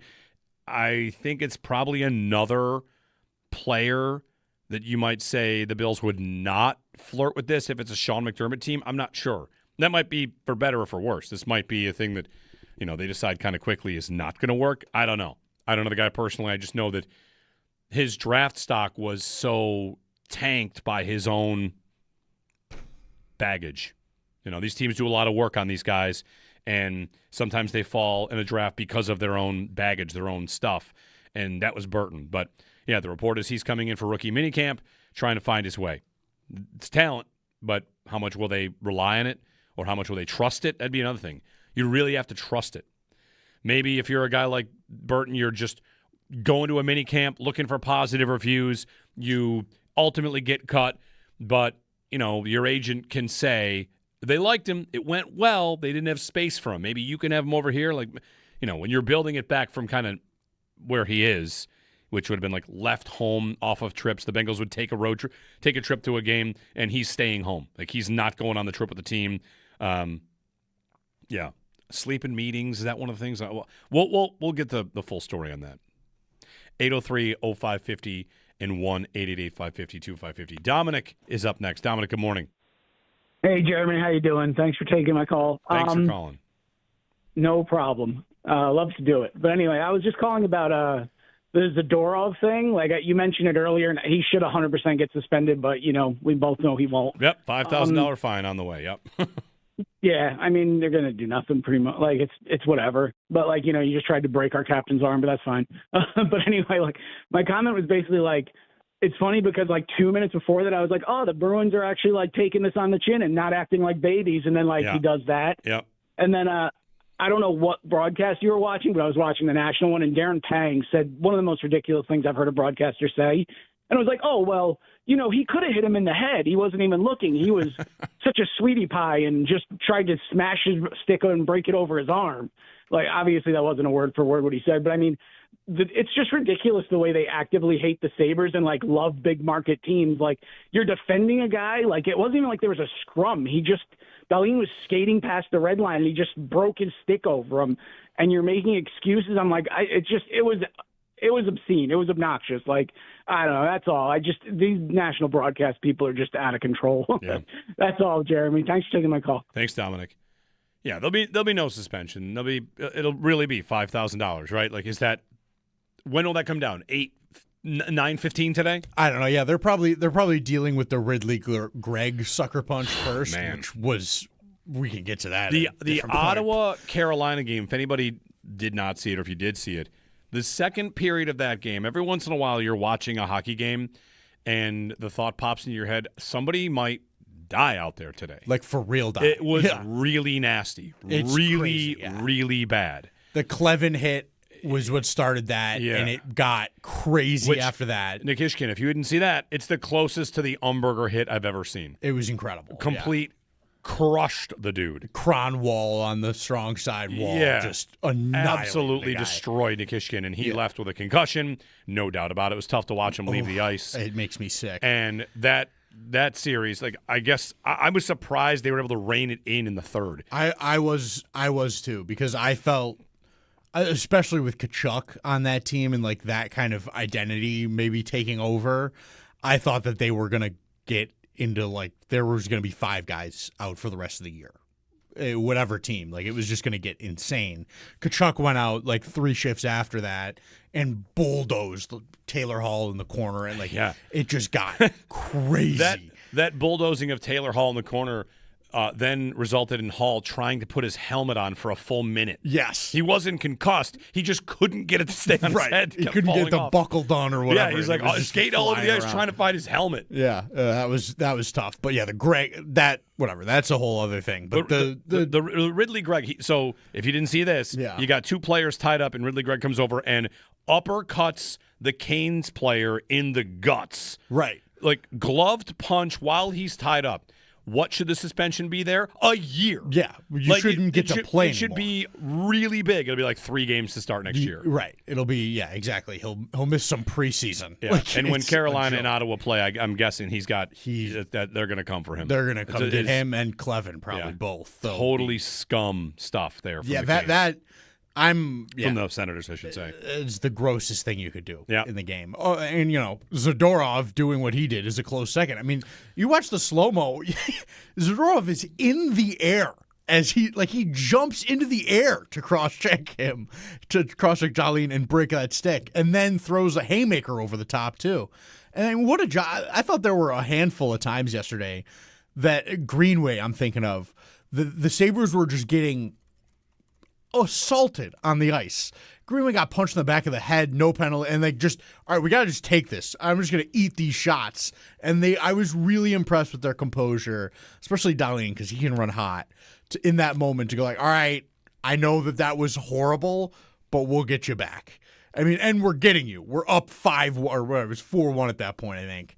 We're killing these guys. So I don't need to go try and get in a fight here. They're just running it off because they don't know what else to do. We're, of course, all guilty of when their guy slashes a guy in the leg. That is scum. Yeah. When Zach Benson does it, that's awesome. Hey, he's a carny. Right. He's an insane circus clown. Yeah, the Jeannot slash on Tuck is one thing. That's pretty bad. The Zadorov thing is a very different play to me. Benson, of course, chopped Pasternak's knee after that. But that was right after Zadorov did what he did. So, like, immediately afterwards. And then Benson chops Pasternak, and the officials are taking him away, and he's smiling like a maniac. Yeah. And, the linesman is, like, throwing him around, like, throw him into the box. Yep. It's good stuff. It was good stuff. My favorite was when that was all happening, Rob demanding somebody go beat up Pasternak instead. I don't know if you were watching on the local broadcast. Rob he legit just said, somebody's got to go grab Pasternak and beat him, and caught himself before he swore on the air. He was hot about it. Like, he wants to grab your captain. You go get their guy. He's out there. It was really quite something. Rob had some fun. He was poking fun at the Boston sports as a whole yesterday, too. Yes, he was. Yeah, he was having some fun up there. 803-0550 and 1-888-552-550. Sal at 8, Bills GM Brandon Beane at 9. Give us a ring on the Sabres and their 6-1 demolition of the Bruins. Hoping to close out that series tomorrow, or on the Bills draft. We'll talk some other draft stuff. The big conversation around the entire draft community right now is about consensus big board, in which teams do and don't respect the existence of the consensus big board. They certainly should. I'll explain what's happening. It's the big controversy in the NFL happening today, at least very online at least. So we'll get to that and your phone calls on the Sabres, on the Bills draft, all coming up here on WGR.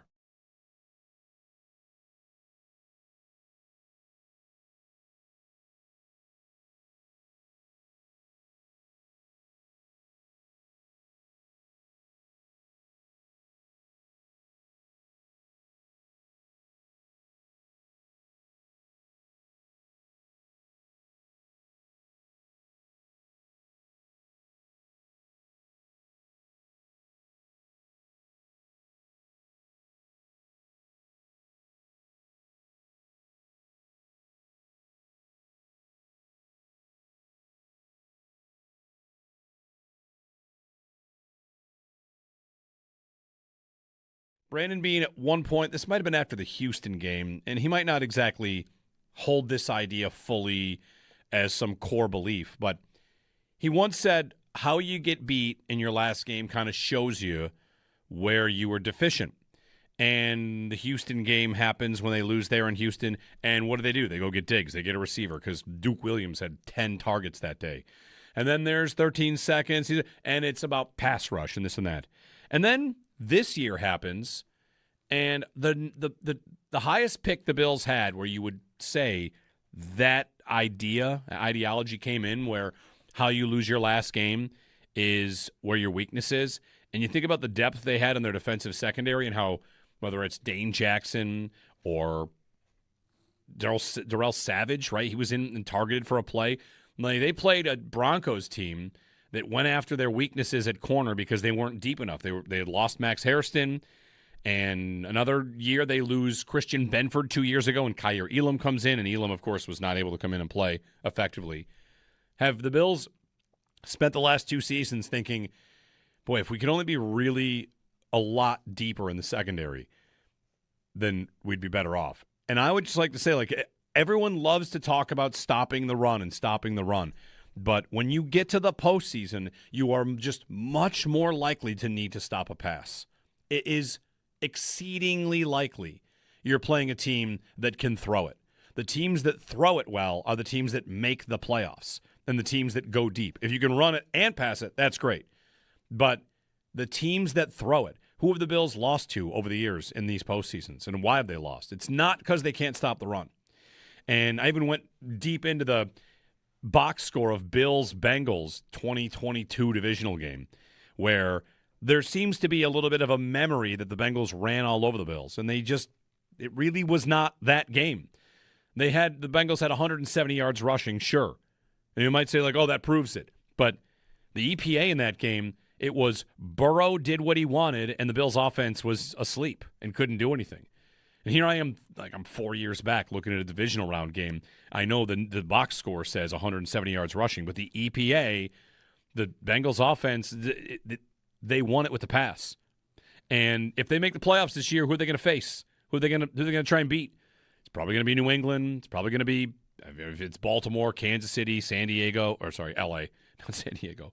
But drafting a corner in the second to be a boundary corner for you when you already had those positions, I know that was a little bit of a head scratcher.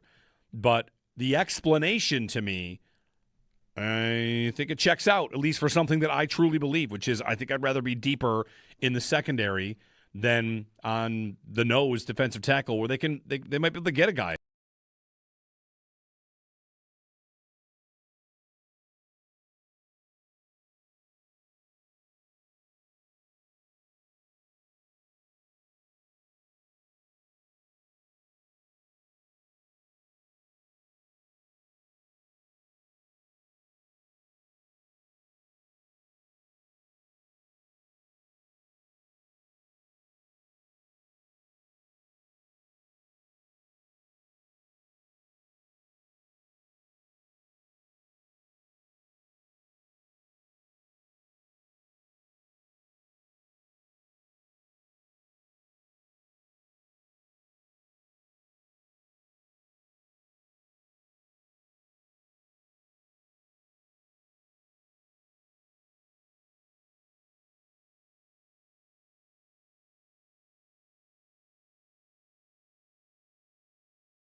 Tage Thompson's got the puck and time. Sends it in front, scores! Alex Tuck gets in on it as Tage Thompson with the patience at the side of the net sends a beautiful touch pass to Alex Tuck. And it is an unconverted touchdown in Boston for the Sabres with 13:28 to go in the third. Sabres take a 3-1 series lead after a 6-1 dismantling of the Boston Bruins in Game 4. Peyton Krebs, Bo Byram, Zach Benson, Beck Malenstein, Alex Tuck, and Josh Doan were the goal scorers. Alex Lyon allowed the one goal on 24 shots against. They're back in action tomorrow night with an opportunity to put the series to bed. 7:30 puck drop set back home at KeyBank Center. The Bills, they made 10 selections in the NFL draft. You can find any and everything you would like to know on said selections at WGR550.com. The Bills also invited free agent wide receiver Jermaine Burton to attend their rookie minicamp. The Bengals waived Burton in December of 2025 after a disappointing run. Burton was a talented wide receiver prospect out of Alabama who slipped to the 2024 NFL Draft's third round. He's still just 24 years old. And looking around the NFL, former Steelers head coach Mike Tomlin said that if he's forced to make a prediction, he believes Aaron Rodgers will be the Steelers' starting quarterback in 2026. The Titans signed USC safety Bishop Fitzgerald. The Saints signed Ohio State running back C.J. Donaldson. And 49ers, they've signed Tennessee defensive tackle Bryson Eason. Every mile tells a story. Help us celebrate those who make the Ride for Roswell a success. Whether you ride, volunteer, or donate, you're making a difference. Share your story of why you take part in the Ride for Roswell and tag RFR 2026 for a chance to be featured. That's your Paddock Chevrolet Sports Update. Paddock Chevrolet with you for the extra mile since 1935. I'm Joe Cali for Western New York's Voice of the Fan, WGR.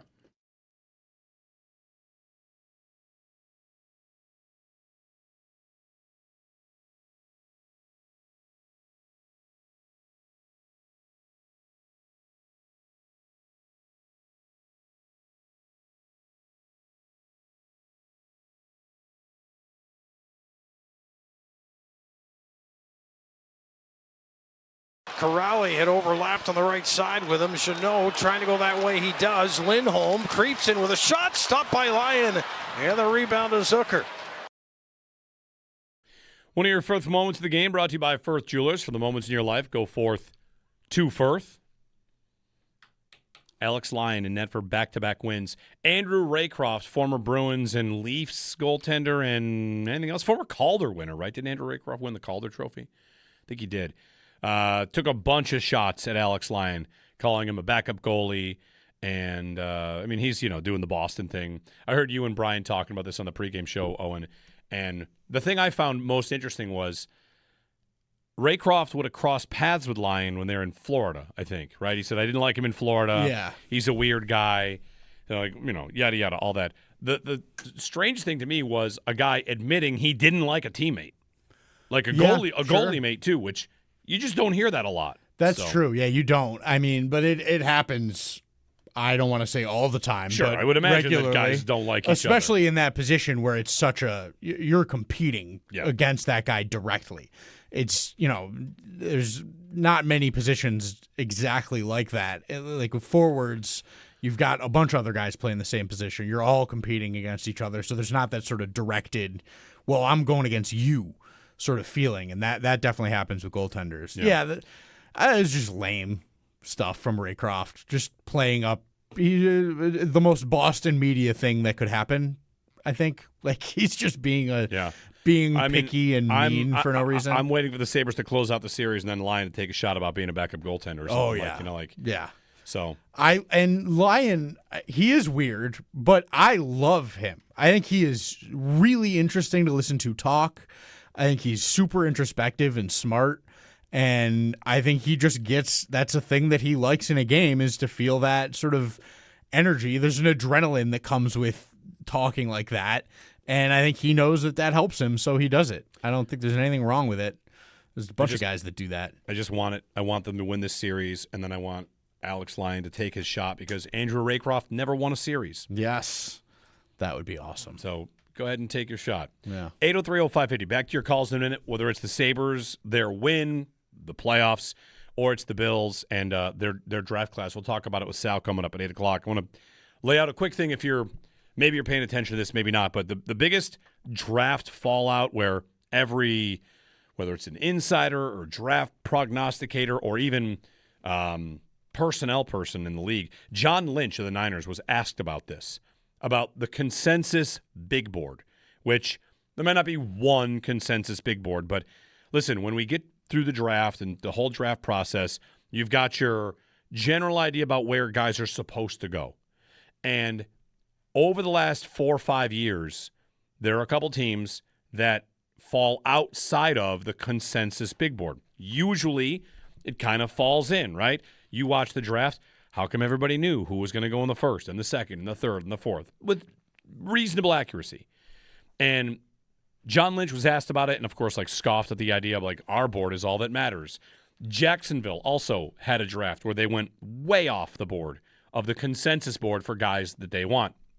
And there are a couple things to say about it, but it's funny, of course you should know what the consensus big board says. Of course, if you're a GM, you should be dialed in. And the example is pretty simple. You do all your scouting. Here are the players we love. We think this guy is the 5th best player in the entire draft. You would want to know where everybody else thinks he's going to go. The league has him in the 4th round. Oh, okay, then let's not draft him in the 1st. Very simple concept. You're playing a market. You're reading a market here. It's not just player acquisition. It's player acquisition in the construct of maneuvering the league.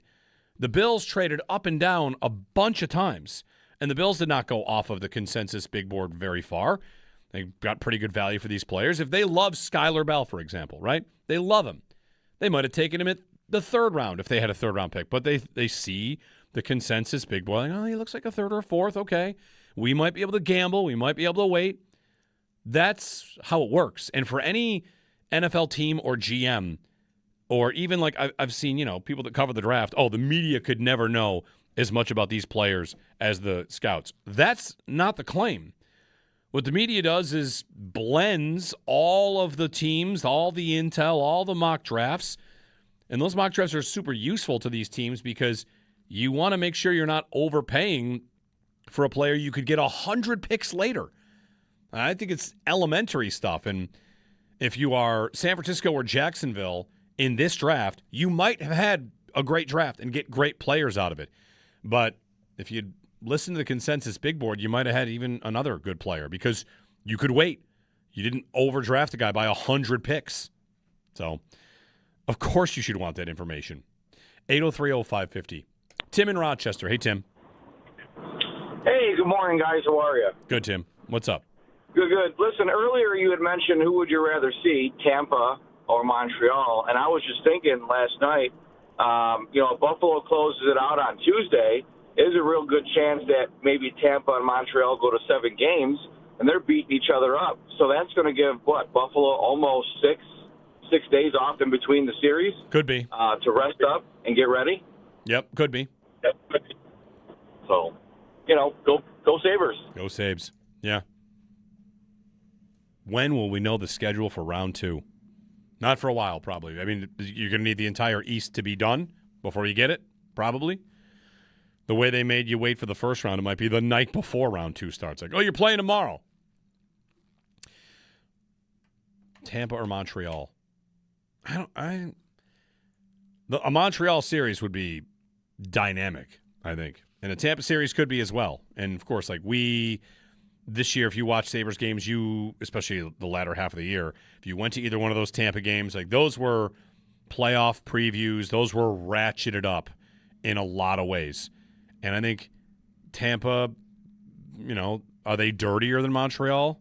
Probably. Tampa drags everybody into that kind of series. That's what they do. So I don't know that the Sabres have to be afraid of that.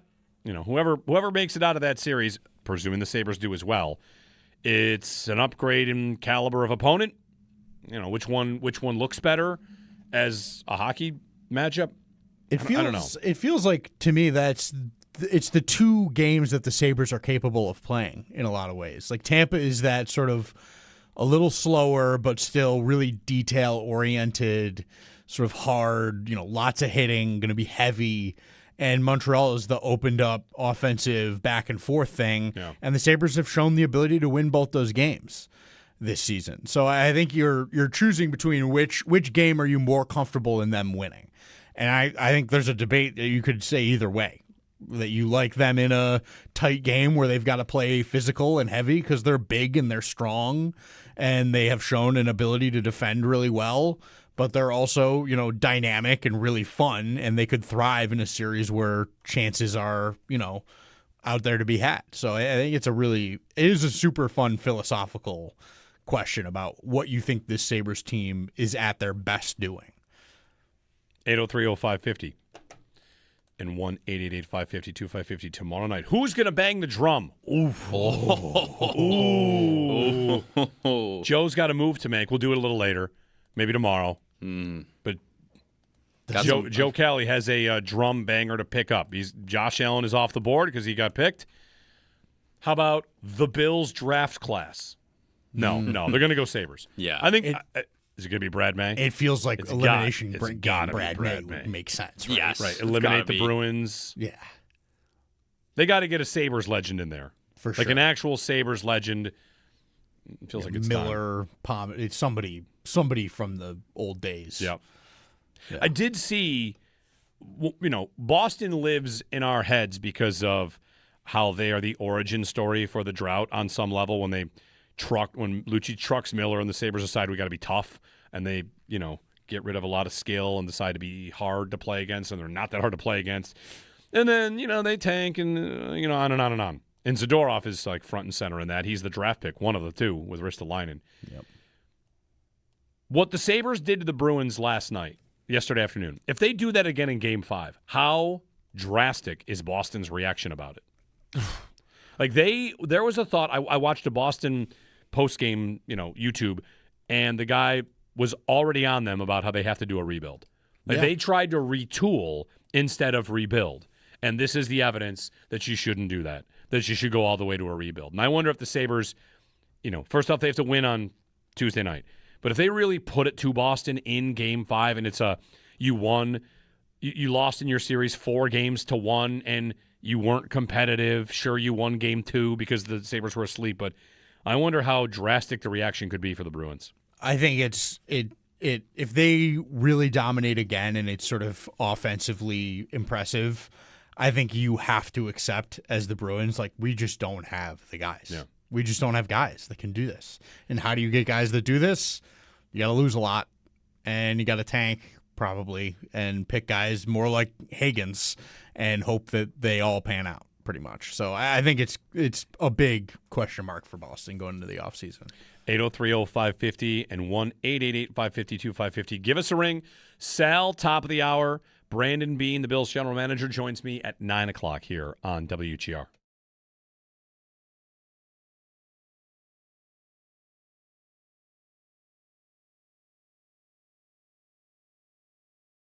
Six to one. And the crowd shots, the heads in hands, the people getting up early and leaving the arena. I mean, just incredible. Truly an incredible game from the Sabres. Start to finish, and they've got Boston rattled, totally rattled. Marco Sturm makes a bunch of lineup decisions, makes some lineup changes. How's that go? Not too great. Not too great. We're bigger, we're stronger. Not going too well. Nothing that Boston is doing looks like it's going too well. They can't get out of their own end. It's of all the matchups, one team against another, who does this, who does that. The Sabres, when they are on their game, can lean all the way in on a team, and Boston's a team that can't get out against a team that can lean all the way in. So you get turnovers, you get relentless pressure, and playing their game the way they've played all year long. It's like a full court press with this team, and Boston cannot break it. So barring, this is what we do. I know we do this. Barring a collapse, 3 straight. Are they going to lose 3 straight? I didn't even look up the last time they won 3 straight because I don't want to know, because I don't want to entertain it. I want Boston to come in here on Tuesday, the Sabres get a couple early ones, and then it's just, whimper to the finish, close it out. Holy cow. What a scene in that game to beat Boston in TD Garden. Unsung heroes up and down the board, whether it's the unsung or sung heroes. Alex Lyon comes in, gives up 2 goals in 2 games on the road, one of them on the power play, or shorthanded, I should say, which it's a conversation we'll have in a minute. Bo Byram, Conn Smythe? Does it get better than what Byram is doing? He's been unbelievable. It's crazy. Everybody's been unbelievable. For that game last night, give me a guy that you thought wasn't great. I mean, everybody played to a T. I'll give what they want to be. I'll give you a name of a guy. Not that wasn't great, but this is kind of make the point. Jack Quinn hasn't scored yet, and I saw he's 4th in the league right now in the playoffs in scoring chances without a goal. Yeah. Even I feel like Jack Quinn is close to potting one at some point. Yeah, he's making plays. One of those dangle into the middle wire one is going to hit the net eventually and go in. So I mean, they showed why we all had so much confidence going into this series, I think, last night. Yep.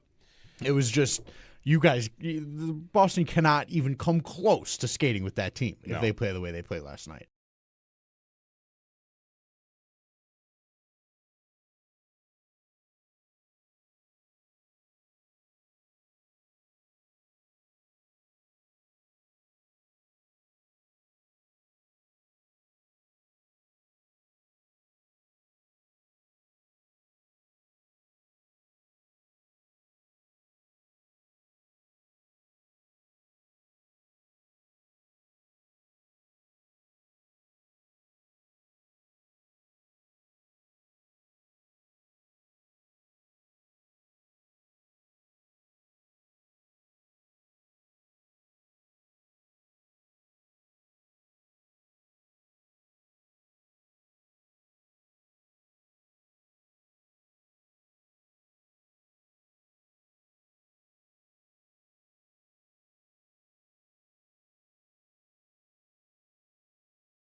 on the bench when you're in a building like this one and you can hear your own fans? I mean, our fans have been great. I mean, I can't say enough about how well-traveled they were in the last half of the year in the regular season and now in a playoff building. I've seen the Blade gang come to town. That's pretty cool. I'd actually like to play with those guys. Sabres head coach Lindy Ruff. Sabres up 3-1. All right. Quick thing on this. The power play for the Sabres. They give up a shorthanded goal to ruin the shutout, which is tough. But I think there were some choices on who's on the ice because the Bruins might be a little loose with the rules. But I would just like I'm going to self-report something. I want you guys to be the police on this, all right? You police this issue. First, I think the power play is getting better. I think in this Boston series, it has not sucked the life out of the team when they fail on the power play. In fact, I do think they are getting positive play. They scored right after the power play ended. Correct. So not a power play goal. 2 seconds. Which not is hilarious. Not a power play goal. Objectively hilarious that happened. I would not dispute that, that's a residual, it's getting better. The drought, though, continues because I will not accept think of it like a power play goal. No. And if you guys ever catch me doing that, I want you to just think of it like this. I want you to call me out. We all do it, You make a pick at the beginning of the second round. That's basically a first rounder. No, it's not. It's not. You trade a late first rounder. That's basically a second. No, it's not. Isn't this as close as you can get, though? I mean, the guy wasn't in the play. Okay. It's a 5-on-4. Fine. Then I would have to ask this question. Did other teams score goals that I should think of as shorthanded because the guy came on but wasn't involved in the play? Right? They've given up 3 shorthanded goals to 0 actual power play goals scored during this drought. It's fine. When the graphic goes up for Game 5, they're not going to put an asterisk on 0 for 38 and say, but one of them was kind of actually a power play goal. Right. It was just 2 seconds late. 2 seconds after the. It's totally fine. It's not an actual complaint. But I want to be consistent. And if I ever start to drift into think of it like this, Totally fair. I don't want to be that. I want to maintain consistency. I just think that this is as close as you could ever get in a think of it like this scenario. Just like every running back drafted. Think of him more as a weapon and not a running back. No, he's a running back. Think of this fullback more as a Swiss Army, as a fullback. Okay? They have positions. Jimmy Graham's more of a receiver. No, he's not. He's a tight end. Anyway, I know we blur the lines. And again, I think the power play got better. It actually got me thinking, Game 5, we can all coordinate and do stuff. What if we just pretend, how do we do this? When they're on the road and a power play doesn't work, no one exhales and gets frustrated.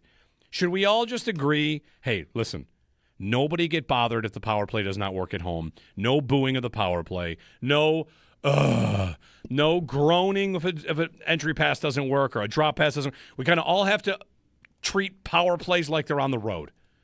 It was better on the road. It was better in Boston. Was good in Boston. We got to do our part to not make them think.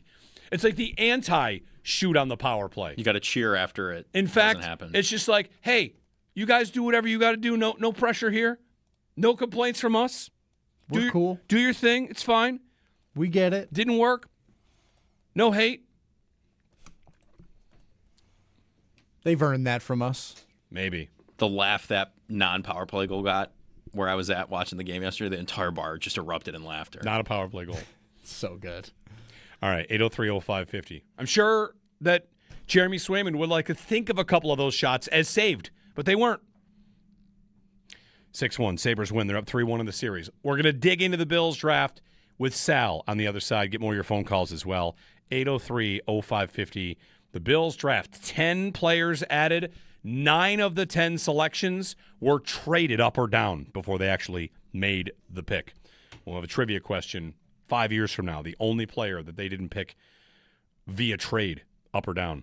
That's the linebacker, Caleb Elarms Orr. Sal next here on WGR.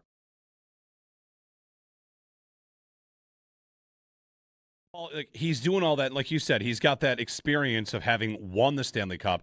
I liked what he said after the game, which is winning the fourth one's the hardest because, whatever you make of that, here's a guy that's been through a lot. And if they need a veteran Alex Tuck could do this as well. Experience was a point made about this group.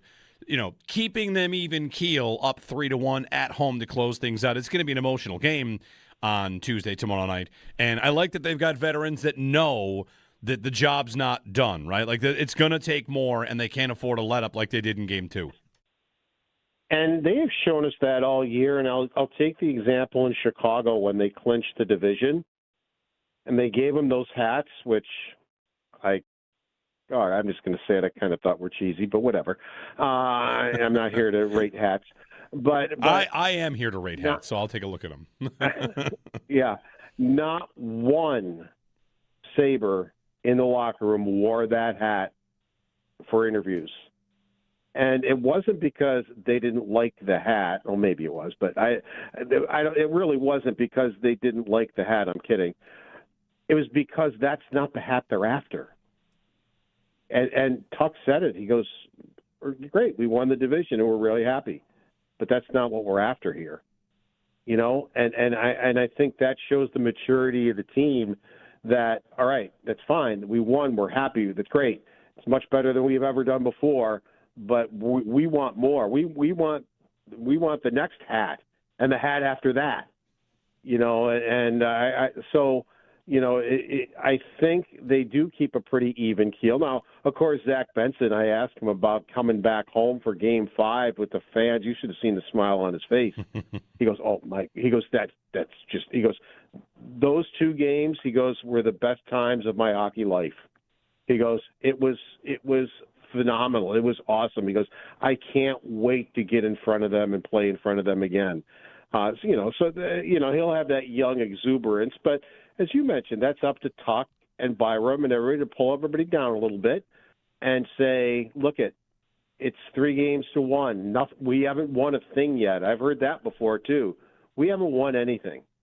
So we have to keep going, pick up where we left off, and don't give the Bruins any hope.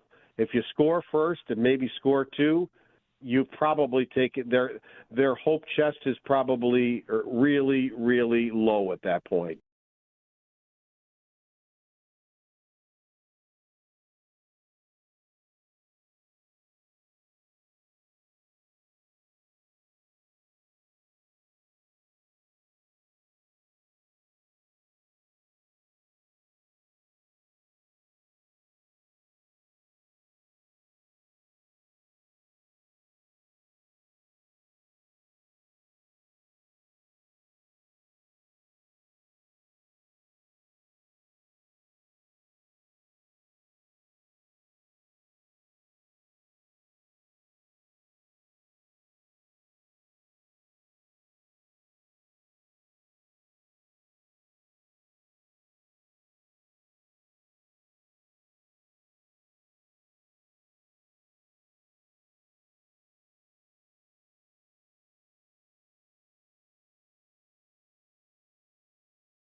Paul, like, he's doing all that. Like you said, he's got that experience of having won the Stanley Cup. I liked what he said after the game, which is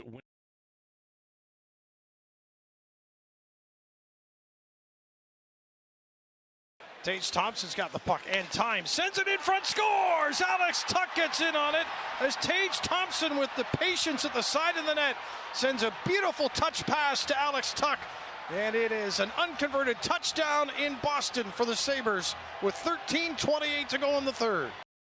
The Buffalo Sabres take a 3-1 series lead after a 6-1 dismantling of the Boston Bruins in Game 4. Peyton Krebs, Bo Byram, Zach Benson, Beck Malenstein, Alex Tuck, and Josh Doan were the goal scorers, and Alex Lyon allowed the one goal on the 24 shots against. They're back in action tomorrow night with an opportunity to put the series to bed. 7:30 puck drop set back at home at KeyBank Center. The Buffalo Bills, they made 10 selections in the NFL draft. You can find any and everything you would like to know on said selections at WGR550.com. The Bills also invited free agent wide receiver Jermaine Burton to attend their rookie minicamp. The Bengals waived Burton in December of 2025 after a disappointing run. Burton was a talented wide receiver prospect out of Alabama, but he slipped to the 2024 NFL Draft's third round. He's still just 24 years old. Looking around the NFL, former Steelers head coach Mike Tomlin said that if he is forced to make a prediction, he believes Aaron Rodgers will be the Steelers starting quarterback in 2026. The Titans, they signed USC safety Bishop Fitzgerald. The Saints signed Ohio State running back C.J. Donaldson. And 49ers, they've signed Tennessee defensive tackle Bryson Eason. Join Brian Koziel from 2 to 5 p.m. on May 2nd at Batavia Downs as he broadcasts live for the Kentucky Derby. Check out the Derby parties and specials at BataviaDownsGaming.com. Batavia Downs Gaming and Hotel, the area's premier entertainment destination. That's your Paddock Chevrolet Sports Update. Paddock Chevrolet, with you for the extra mile since 1935. I'm Joe Cali for Western New York's Voice of the Fan, WGR.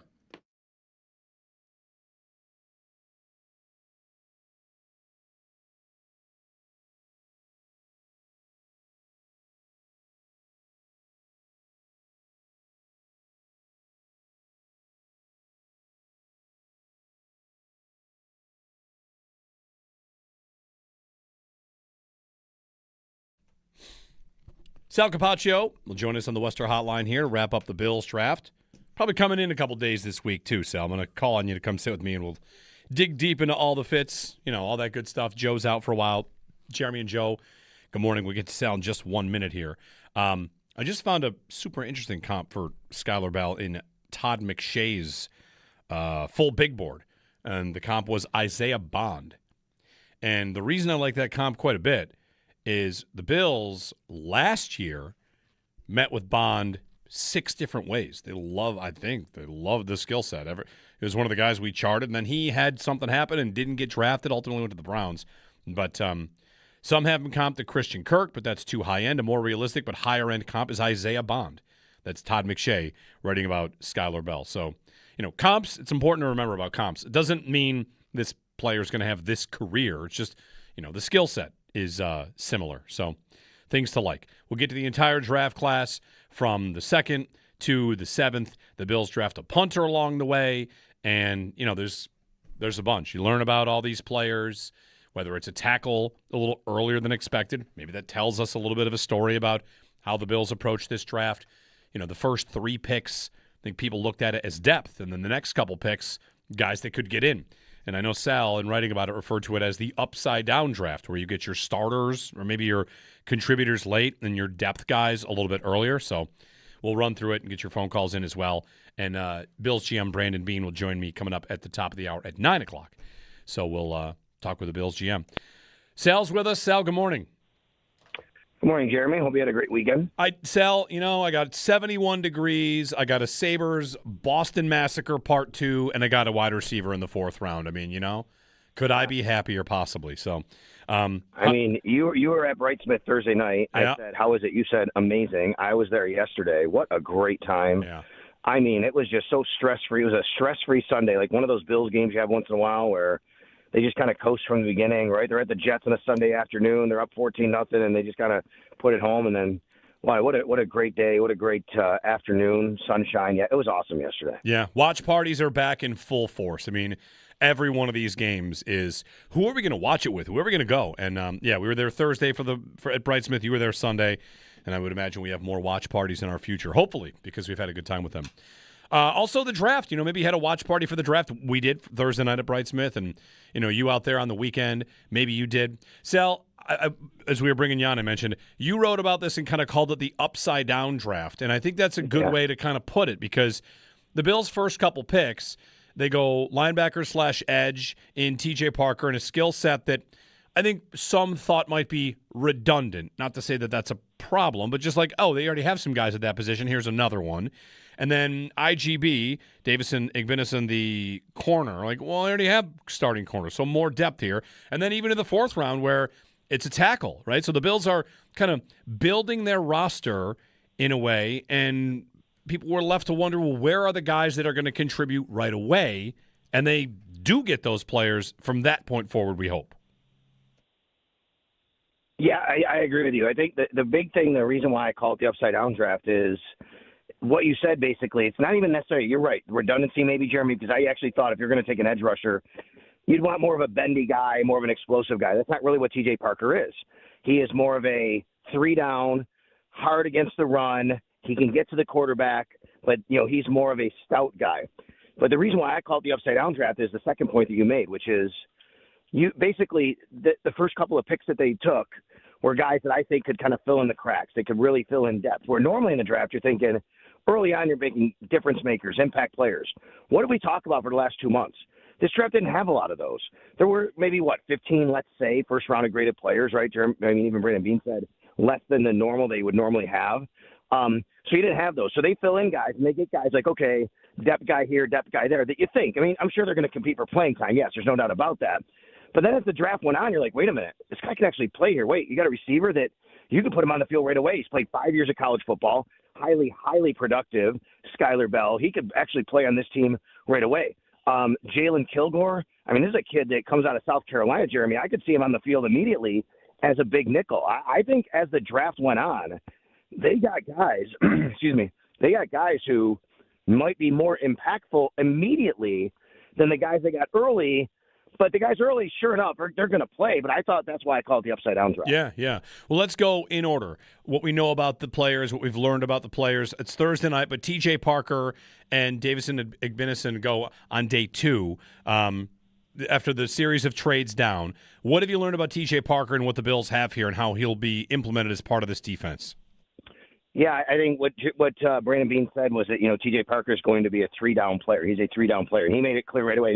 It's funny, Jeremy, whenever they draft a guy now, if they say edge or defensive line or tackle or whatever, an end, whenever they say that now, like, we have to kind of really parse what that means in this defense. Yeah. And it comes down to, is he going to put his hand hand down, or is he going to be standing up? And sure, you could do a little bit of both. I think Greg Rousseau do a little bit of both, right? I want people to understand what this defense looks like, and I still think there's too many people and fans who aren't getting a true picture and understanding of what kind of the 3-4 is going to look like. There isn't just going to be 3 guys down on the ground and 4 guys standing behind them, per se. It's really a 5-man front is what it is. You're going to have 5 guys up front, and the guys on the edges are the guys standing up. But they can move back and they can move forward. Let's say a 3-4 yard space up in front of them. They can be stand up outside linebackers, or they can go on the line standing up. They can even put their hand down, but generally be standing up. And the 3 guys inside them will all have their hands down. And then you'll have kind of a true nose guard. He won't necessarily be over the center, but 2 guys flanking him. So when you think about T.J. Parker, he'll be one of those guys with a Bradley Chubb. In fact, Brandon Beane said he's got a skill set similar to Bradley Chubb. They doubled up on a Bradley Chubb, basically, a younger guy they feel is kind of similar in that regard. I'm not comparing him to be the kind of player because Chubb was a, 5th overall pick, whatever he was back then. So I think that's the first thing and where you start. It was also interesting that Brandon confirmed, again, Landon Jackson's going to be, if you want to call him a defensive end, that's fine. But he won't be on the end, right? He'll be a defensive lineman, a down defensive lineman in this defense. He'll have his hand down. So don't think of him anymore as a defensive end standing up like he was drafted. So when we think about this defense, you asked me, like, what do we know about these guys and their skill sets? We have to start to think about where they actually fit in and how this defense needs to run. And it's going to look a little different than I think people kind of envision it. Yeah. To IGB, as we're going to call him, Igbinison, the corner, Brandon Beane's justification, or he gave us his reasoning on why he makes that pick, and that's because in their last game, their depth at that position was really exposed. And I think he just wants the group to be a strength. They've added, Sal, of like this offseason, if you look at where they've added the most pieces, maybe we thought there'd be more up front, but they've really done an overhaul of the secondary from C.J. Gardner-Johnson to D. Alford to Geno Stone. And then here's a corner with the second pick. So, like, it's obviously a spot that they really want to shore up. If I said to you going into the draft, fill in the blank of what Brandon Beane would say, or even what Jeremy White would say, the biggest need on this roster is blank. How long would it take for you to get to corner? A while. Like, I would have thought a while. That's what he said, though. Isn't that crazy, right? I mean, crazy in the sense of, like, none of us were really thinking that. I said all weekend, they need another corner. Like, they have 2 starters, but they're going to need depth. I mean, they really have nobody outside of Benford or Hairston. Brandon Beane said they went in the draft thinking corner was their biggest area of need, like on the roster overall. Not meaning impactful player at the top, right? But on the roster as a whole, biggest area of need. And you see it when you look at the roster and go, wait a minute, you have 2 outside corners. When you think about it from those terms, they went into this draft thinking we have to get better there. We have to get more depth there. We got to get guys who can play. And then he even basically said, like, look, this guy's going to come in. And sure, I mean, you do have Max Harrison from last year. There's no doubt. And obviously Christian Benford's a starter. But he's going to come in and he's going to compete right away because his skill set is so different than what they've had. That pick, Jeremy, more than any pick in this draft, might be the biggest example of a shift in defensive philosophy under Sean McDermott than anything, because this is a long press corner. Brandon said that is his strength. They intentionally targeted. This is not he's really good in zone defense. He's smart. He understands angles. This is a long press, man-to-man corner. This gives us a very clear picture on what they want to do on the outside. Yeah. And, the idea that when they get to the playoffs, if you could build the best secondary cells, something I subscribe to this, whether, you all out there do or not, that when you're in the playoffs, you just are so much more likely late in these big crunch time moments. You're so much more likely to be needing to stop a pass than to stop the run. And I know you got to earn the right to stop the pass by stopping the run, and it's not quite as binary as that. But, this team over the last couple of years, whether it's a Benford injury, a Hairston injury, the linebackers going down, what has beaten them? Teams have thrown it on them. It's why they keep chasing pass rush, and maybe this time they're chasing more than just the pass rush, but they're chasing, the secondary being better and deeper overall. I agree. And if you go, obviously, we all know what happened in the last couple of years. You go to Kansas City and Benford goes out early and it really hurts them in the playoffs. You go last year, Max didn't play, and then you had the injury to Trey White and Dane Jackson comes in. That really hurt them. So in those pinch moments, those crunch moments, having a guy come in has really hurt them. And, look, I know there was a lot of talk and chatter from you want to talk about consensus board, whatever, that, maybe IGB was overdrafted, right? Like he wasn't as high up. And a lot of that was his penalties. He had a lot of penalties a couple of years ago, 12 penalties in 2024. Reduce those down to 4 in 2025. It's funny how you want to look at things. You want to feel how everybody has a different perspective on things, whereas some people may say, Brandon Beane took the other approach and said, yeah, but I looked at the fact that he went from 12 to 4. That tells me he took it seriously. He had hard work. Like he worked on it. That meant a lot to him to get better in that area, and that also meant a lot to them to be able to draft him. Yeah.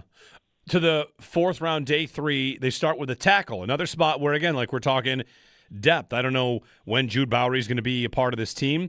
Maybe it's the replacement for Ryan Vandemark to a point. Like, hey, you lose him to an offer from Minnesota and decide, like, all right, well, now that's a spot we've got to fill in here. And, again, an injury to Dawkins or to Spencer Brown. I'm not sure, where Bowery fits in the mix here. But what the Bills are probably thinking here is something that Brandon Beane does say a lot. They want to protect Josh Allen, so the value for Bowery. I also thought his phone call was one of the really powerful moments of the draft. Like, he was emotional when speaking with the Bills GM. So tackle, again, a bit of a surprise, but when you look at the first 2 picks, you see it fits with what they were doing. It fits with the plan that they were executing, at least.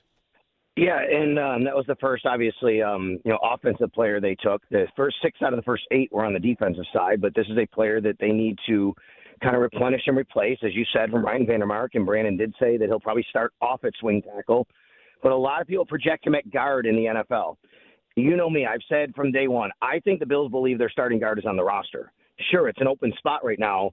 I never believed they were going to overdraft Alec Anderson or Austin Corbett. One of those guys will probably be the starter. But look, if this kid comes in and looks really good at guard, and all of a sudden they say, you know what, he can play there, he'll have an opportunity because there is a spot right there to do that. So, yeah, I like the fact that, he's versatile and they'll find a spot for him. But he's going to start out at tackle first, and then they're going to see where it goes from there. To the wide receiver, Skylar Bell ends up being the first receiver. The second highest receiver just drafted by this GM. Coleman's number one, and Bell at this spot comes in a little bit above Gabe Davis, and a player that I think, Sal, there are definitely things to like. Yeah, I mean, you and I got an up-close look at him if we watched that Syracuse-UConn game, and I remember that day when I couldn't believe they were losing to UConn, want to beat them in overtime, and this is the kid. When they drafted him, Jeremy, I go, wait a minute, this is the kid that torched Syracuse, isn't it? Andy Young was sitting next to me. He was watching the highlights of that game, actually, after they drafted him. He said, yeah, and we looked it up. It was 11 for 108, I think, in that game against Syracuse. And what does Brandon Beane say? He specifically mentions that game if you want to see, like, how good he was and what he was able to do. Look, I mean, his testing was off the charts. And on top of that, his production was incredible. The question is, why did he drop, right? So my theory is on this, why he dropped. First of all, I mean, he's not the biggest guy, right? I mean, you'd love to have the whole package. You don't have that. It's not just that he played at UConn. I mean, you can go to UConn and be a high pick. I think what happened here, Jeremy, was he started off in the Big Ten. He went to Wisconsin, and he wasn't super highly productive. And then he went down a level and had his production. And I think that probably scares some teams off. And I understand why. When you go against the higher competition and you're not as productive, then you go against the lower competition you are. It says, well, what's he going to do in the NFL level? He's been in college 5 years, though. He's 24 years old, by the way. Yeah. Sometimes guys just take longer to mature and develop. And actually, if he had better quarterback play at UConn, he probably would have been even better, than he was, to be honest with you. So I understand, like, why people would say, maybe that's, he maybe you're questioning his production against the higher level. And also maybe just have been more, hey, he needed to get in there and mature. You'll also like him because he played hockey since he was 5 years old up till 15, and he said he's dialed into the NHL playoffs. It's funny. The NHL, maybe a Bruins fan. Did we find that out? We don't know. It's okay if he is. We'll let it slide. Sal, the other thing about Bell, like, this is where we start into guys that you think might be on the field and contribute this year. Not that Parker and IGB won't be, and with Bowery we'll see. But for me, I always feel like this endless wide receiver conversation has been a little bit, I don't want to say misunderstood. Of course, having a number one and a true alpha is the goal, and maybe you find one. But a contributor with a fourth-round pick, to me, is just a victory. Like, I'm tempering expectations. I'm not expecting you to come in here and completely change this offense. But to be a contributor and to help that group overall be a little more dynamic, have some depth, and have Gabe Davis's first 4 years, like, those went pretty well. There were huge flashes. Then there were moments you thought you could maybe get more. But if he has Gabe Davis's career with the Bills, like, that's a massive hit. I would take it again. So you don't have to be the true number one. It's just about getting a contributor with this kind of pick. I agree. I mean, this is a bit of the battle I fight sometimes with fans about, like, what are good picks or bad picks. Now, you get a guy in the fourth round or later that plays 4 years and contributes and plays out a rookie deal, that's a hit in any draft. Like, I'll use an example of even like a Dane Jackson, which, I know that it didn't go well at the end of last year. Dane Jackson was a, 6th-round pick or 7th-round pick? I forget which one it was. And the guy, like, played and started in the league and played for the Bills and got a free agent contract somewhere.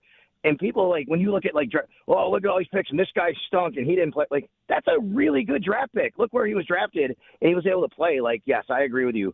4th-round pick, if this guy comes in and he actually contributes to the Buffalo Bills offense with Josh Allen at wide receiver, I think that's a win as well. That's a hit. That's a good pick. Moving through the draft class, the linebacker next. And the only pick, Sal, that is the Bills' original pick of the entire class. 10 picks, 9 of them involved in moves. Caleb Elarms-Orr. Tell us about what the Bills have in their new linebacker they took right after Skylar Bell. Yeah, sideline to sideline type of guy. This is a guy that they're going to, kind of put in right away to see if he can compete for a job with, I guess Dorian Williams. We'll see. They need help there at that position with the transition of what they're doing on defense. So, yeah, I'm probably looking at him right now as a special teams guy because I think Dorian Williams is going to be, the starter there. But he's a guy that can go sideline to sideline. Like I said, he's got speed. He can track down ball carriers, and I think we're looking at he's a little smaller. He's not this big thumper in the middle. I think we're just looking at a group of linebackers now. They're going to have to sort it out once they go to camp and see where all this fits. And, people might have wanted one early, a really good one early and all that, but it didn't work out that way necessarily. But they do have a bunch of guys I think that are going to fit into this mix here and see where they go. Sal Capaccio joining us on the Western Hotline. To that point, we get to Kilgore, right? Jalen Kilgore in the Bills draft class. Like, here's another name that looked like maybe a third, fourth-round pick. I'd seen him pegged to go in that neighborhood, but he goes 167, and the Bills add a young safety, which, of course, I feel like that was a position we had targeted as something they could take later in the draft as a depth piece. Love this pick. If you look at Lance Zierlein, he had him as a second-rounder. Dane Brugler had it as a third-rounder, I believe, or maybe vice versa. Either way. This guy, he's an ultimate chess piece, Jeremy. He can play everywhere on the field. This is you think about like how they've transitioned, but it's actually a lot of when Sean McDermott would have the big nickel when he's in Carolina and then brought that to Buffalo. But this guy's even, I think, more versatile than a regular big nickel. He can play in the back end. He can play safety. He's not going to play corner for you, but he can line up in the nickel. He can cover tight ends, that's for sure. That's one of the things he can do because of his size, his athleticism. He's got everything. He can be down in the box. Again, question. So why would he drop, right? Well, I think my theory is, and I've said this for many years about a lot of guys like this, when a guy doesn't have a true position and you say, man, you can put him everywhere, some teams look at that as a great plus. Yeah, I can put him everywhere.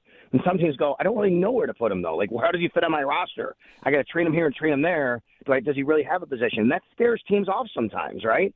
So I just think it's beauty's in the eye of the beholder. But for the Bills, Jim Leonard told us. He told us specifically in his introductory press conference, Jeremy, he said, I like having guys that don't fit in a box, and I can just move them around. That is this guy. I love this pick for the Bills.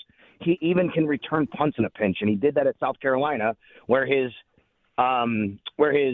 special teams coordinator, oh, by the way, was Pete Lembo, now the head coach at the University of Buffalo. More in the fifth round, 181 overall. They go defensive tackle. This is probably the pick, Sal, that people wonder about the most. Like, why wait so long for a defensive tackle in Zane Durant, who wore number 28 while at Penn State, which I learned that the strange defensive tackle number. So, Sal, why wait, and what do they get by waiting? Well, I think that this particular draft had, as what I wrote from Brandon Beane's quotes from post-draft press conference, if you can find it at the website, is this is exactly kind of the guy that he talked about when he basically said, look, there are areas we need to fill, and they had depth, and that kind of matched up with this draft, meaning where we thought the draft strength was later, was actually an area where we could grit some guys that can come in here and help us out on the D-line and depth. I think the biggest question of this draft for me and for many fans is, where did your kind of more true nose tackle come from? You don't have one. So we've talked about DJ Reader as a free agent. I had Caden McDonald, going to the Bills. And the Bills have kind of intentionally not done that. So that's telling me something. It's telling me that they don't feel they need that guy necessarily because the defense is not going to be. And I just said a little while ago what this defense is going to look like if people have to understand it. Even for me, I want to know, who are you putting there? What are you doing? And this is not a guy that's just going to be a two-gap run plugger. He is, again, another, a bit of an undersized defensive tackle who's a penetrator. They can play down the line a little bit. And I think that's what they're kind of really leaning into a little bit on the D-line. They want guys who, hey, it's not about two-gapping and holding up gaps. It's about making sure you're stout against the run. You can hold your gap up. And sure, at times we have to do something like that. This is that guy. He's an undersized guy. He's a penetrator. So we'll see where he fits in. It's going to be really interesting on this D-line. I asked Brandon Beane about having maybe that true nose tackle, not having that true nose tackle, and the fact that they feel that they have guys who can play there. He mentioned Dwayne Carter.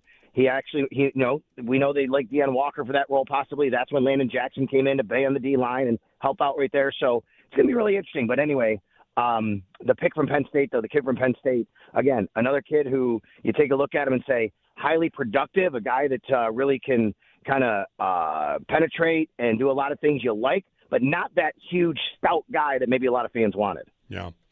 to the 7th round. They go 3 picks, a corner, a guard, and a punter. We kind of knew punter would be in the mix, and if you have a thought on Tommy Doman, we knew punter would be in the mix, and then depth from there in corner, Toriano Pride Jr. and Armaj Reed Adams. So closing out the draft, filling out depth spots. But is there there's going to be a punter battle, right, Sal? Yeah. We got Punter-Palooza coming. Yeah, they do. They have a punter battle, and I would expect that he would get, in a tie, you go with the draft pick, right, over Mitch Wishnowsky, as good as Mitch Wishnowsky might have been when he came in and had, a tough situation to come into the team. And early on in the year, he did a nice job as the year went on. He even had to kick off later in the year. And honestly, Jeremy, that's one of the reasons why I think they targeted Tommy Doman. Tommy Doman actually is a kickoff specialist as well as a punter. And let's remember, Tyler Bass is coming back from a sports hernia and hip and groin injuries and surgery. Like, maybe this takes a little bit. I'm not saying he's going to be the kicker for the Bills, like the kickoff guy. I'm saying, though, if you want to just lighten Tyler Bass's load, even in camp, even in all that, like, you have an ability now because you have another guy in the roster who could do that. And then if you really need it as the year goes on, you could do that. He is a highly regarded punter. People had him as the best punter in the draft. Of course, I was sad they didn't go with Jack Stonehouse because we'd love to have a Syracuse guy on the team. They did, by the way. Reportedly, they're going to sign Demetrius Weatherspoon from Syracuse, an offensive tackle, as a undrafted free agent. But yeah, Tommy Doman, I think, is a guy that the other thing I like about him, Jeremy, he kicked at Michigan for 4 years and punted at Michigan. He was in cold weather in Michigan for 4 years before going to Florida. Like, it's not like it's going to impact him. He grew up in Detroit. Not like it's going to impact him coming to Buffalo and kicking in the weather. So I think all those factors, the fact that he's a versatile punter/kicker, the fact that he's kicked and punted in cold weather, all of that matters right now. And then the other two guys, Pride, another corner for a depth piece. The other offensive lineman they got filling out some of the depth pieces they need at camp when they go and fill out the 90-man roster. One last thing, Sal, because we also got another name of a guy coming in. Jordan Schultz reporting that former Bengals third-rounder Jermaine Burton will take part in the Bills' rookie minicamp as he works to get back in the league. He's 24. I think, if you don't know his story out there, an incredible talent that could very well have been a first-round pick just a couple years ago, washed out because of, red flags, not exactly a surprise, but the Bills here, this is the low-risk, high-reward idea, I suppose, right? You hear that a lot this time of year, especially on, like, UDFAs. But here's a guy that he's just going to try and see if he can work his way back in the league. It's something to monitor for sure. Yeah, for sure. And, he's got all the talent in the world, right? We know that. But he's had a lot of maturity issues, and a lot of things have not been good decisions. I'll say that. You hope that he's cleaned that up. You hope that he's gotten more mature. You hope that he's making better decisions. He understands the opportunity that's in front of him. Proceed with caution. If he can come in and smash right away at rookie minicamp as far as, what they like physically, then they're going to have to really decide if they believe that they can trust him to put him on the 90-man roster and bring him to, OTAs and, mini camps and then possibly training camp after that. We'll see. Sometimes these guys get multiple rookie mini camp tryouts. So it kind of depends on, they go, like that happened to Joe Andreessen. Joe Andreessen went to Kansas City's rookie minicamp tryout, I believe, and then he came to Buffalo's. He ultimately signed with the Bills. So you never know who else could be in the mix. But, man, it is an interesting name to monitor. I'll say that. Yeah. Sal Capaccio on the Western Hotline. Thanks, Sal. All right. Thank you. Yep. We'll get to rookie minicamp when that comes. All the good stuff on the Bills. And, of course, the Sabres continue tomorrow night, KeyBank Center, Game 5. Jeremy and Joe. Joe's out for a bit. Take your phone calls. Owen Parker, Joe Kelly, they're here. Who's going to bang the drum in Game 5? That's the whole area is talking about that. Every watch party, they're like, wow, who's got Brad May on their roster in the drum bangers draft? If it is Brad May, we'll see. 803-0550. What do you think about the draft class? Give us a call. A lot of people were in their feelings, myself maybe included, after day 2. Linebacker / edge and corner and then tackle. Like, what? What is happening? And then maybe they, pulled it together for you. So let me know what you think. Take us through the ride you went with this draft class. 803-0550. Also, the Bills GM joins me coming up at about 9:05 here on WGR.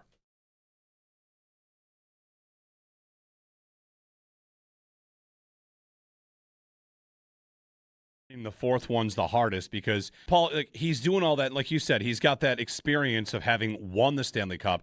I liked what he said after the game, which is winning the fourth one's the hardest because whatever you make of that, here's a guy that's been through a lot, and if they need a veteran, or Alex Tuck could do this as well. Experience was a point made about this group. Keeping them even keel up 3-1 at home to close things out. It's going to be an emotional game on Tuesday, tomorrow night. And I like that they've got veterans that know that the job's not done, right? Like, it's going to take more, and they can't afford a let up like they did in game 2. And they have shown us that all year. And I'll take the example in Chicago when they clinched the division, and they gave them those hats, which I'm just going to say it. I kind of thought were cheesy, but whatever. I'm not here to rate hats.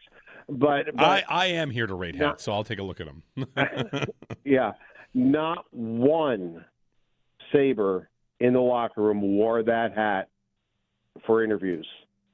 And it wasn't because they Jeremy didn't went here like for the Roswell. hat. Well, maybe it was, but it really wasn't because they didn't like the hat. I'm kidding. It was because that's not the hat they're after. And Tuck said it. He goes, "Great, we won the division, and we're really happy, but that's not what we're after here."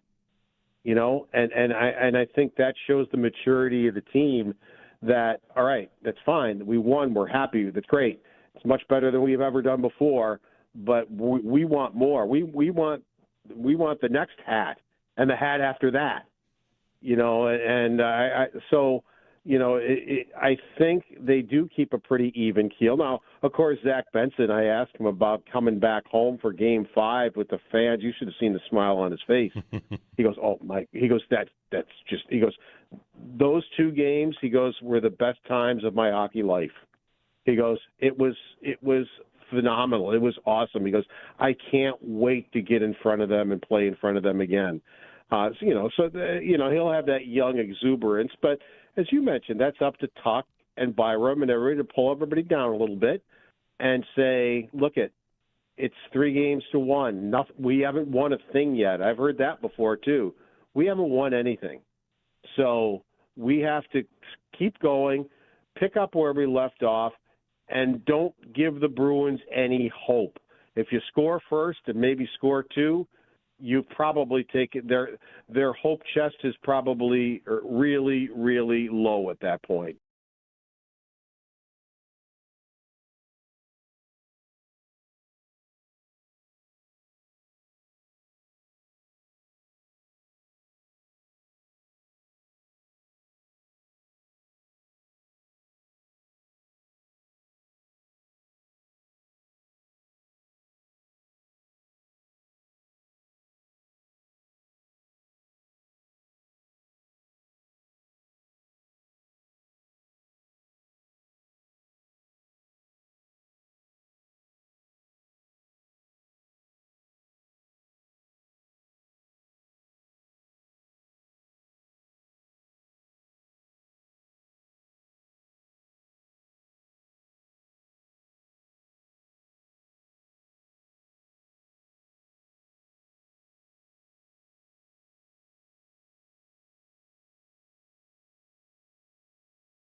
Thompson's got the puck and time. Sends it in front, scores! Alex Tuck gets in on it as Tage Thompson with the patience at the side of the net sends a beautiful touch pass to Alex Tuck.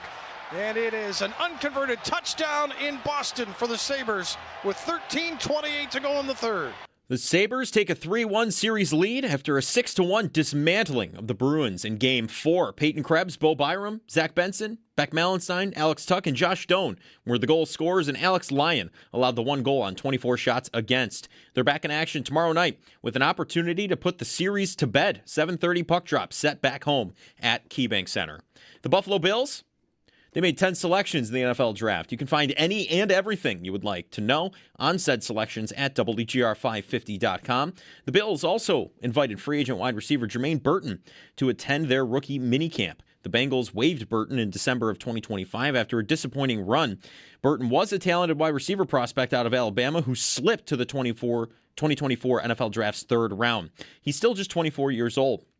And looking around the NFL, former Steelers head coach Mike Tomlin said that if he's forced to make a prediction, he believes Aaron Rodgers will be the Steelers starting quarterback in 2026. And the Broncos, a Buffalo connection here, selected Buffalo linebacker Red Murdoch with the number 257 and final pick of the 2026 NFL Draft. The Titans signed USC safety Bishop Fitzgerald. The Saints signed Ohio State running back C.J. Donaldson. 49ers, they've signed Tennessee defensive tackle Bryson Eason. And that's your Paddock Chevrolet Sports Headlines. Paddock Chevrolet with you for the extra mile since 1935. I'm Joe Cali for Western New York's Voice of the Fan, WGR.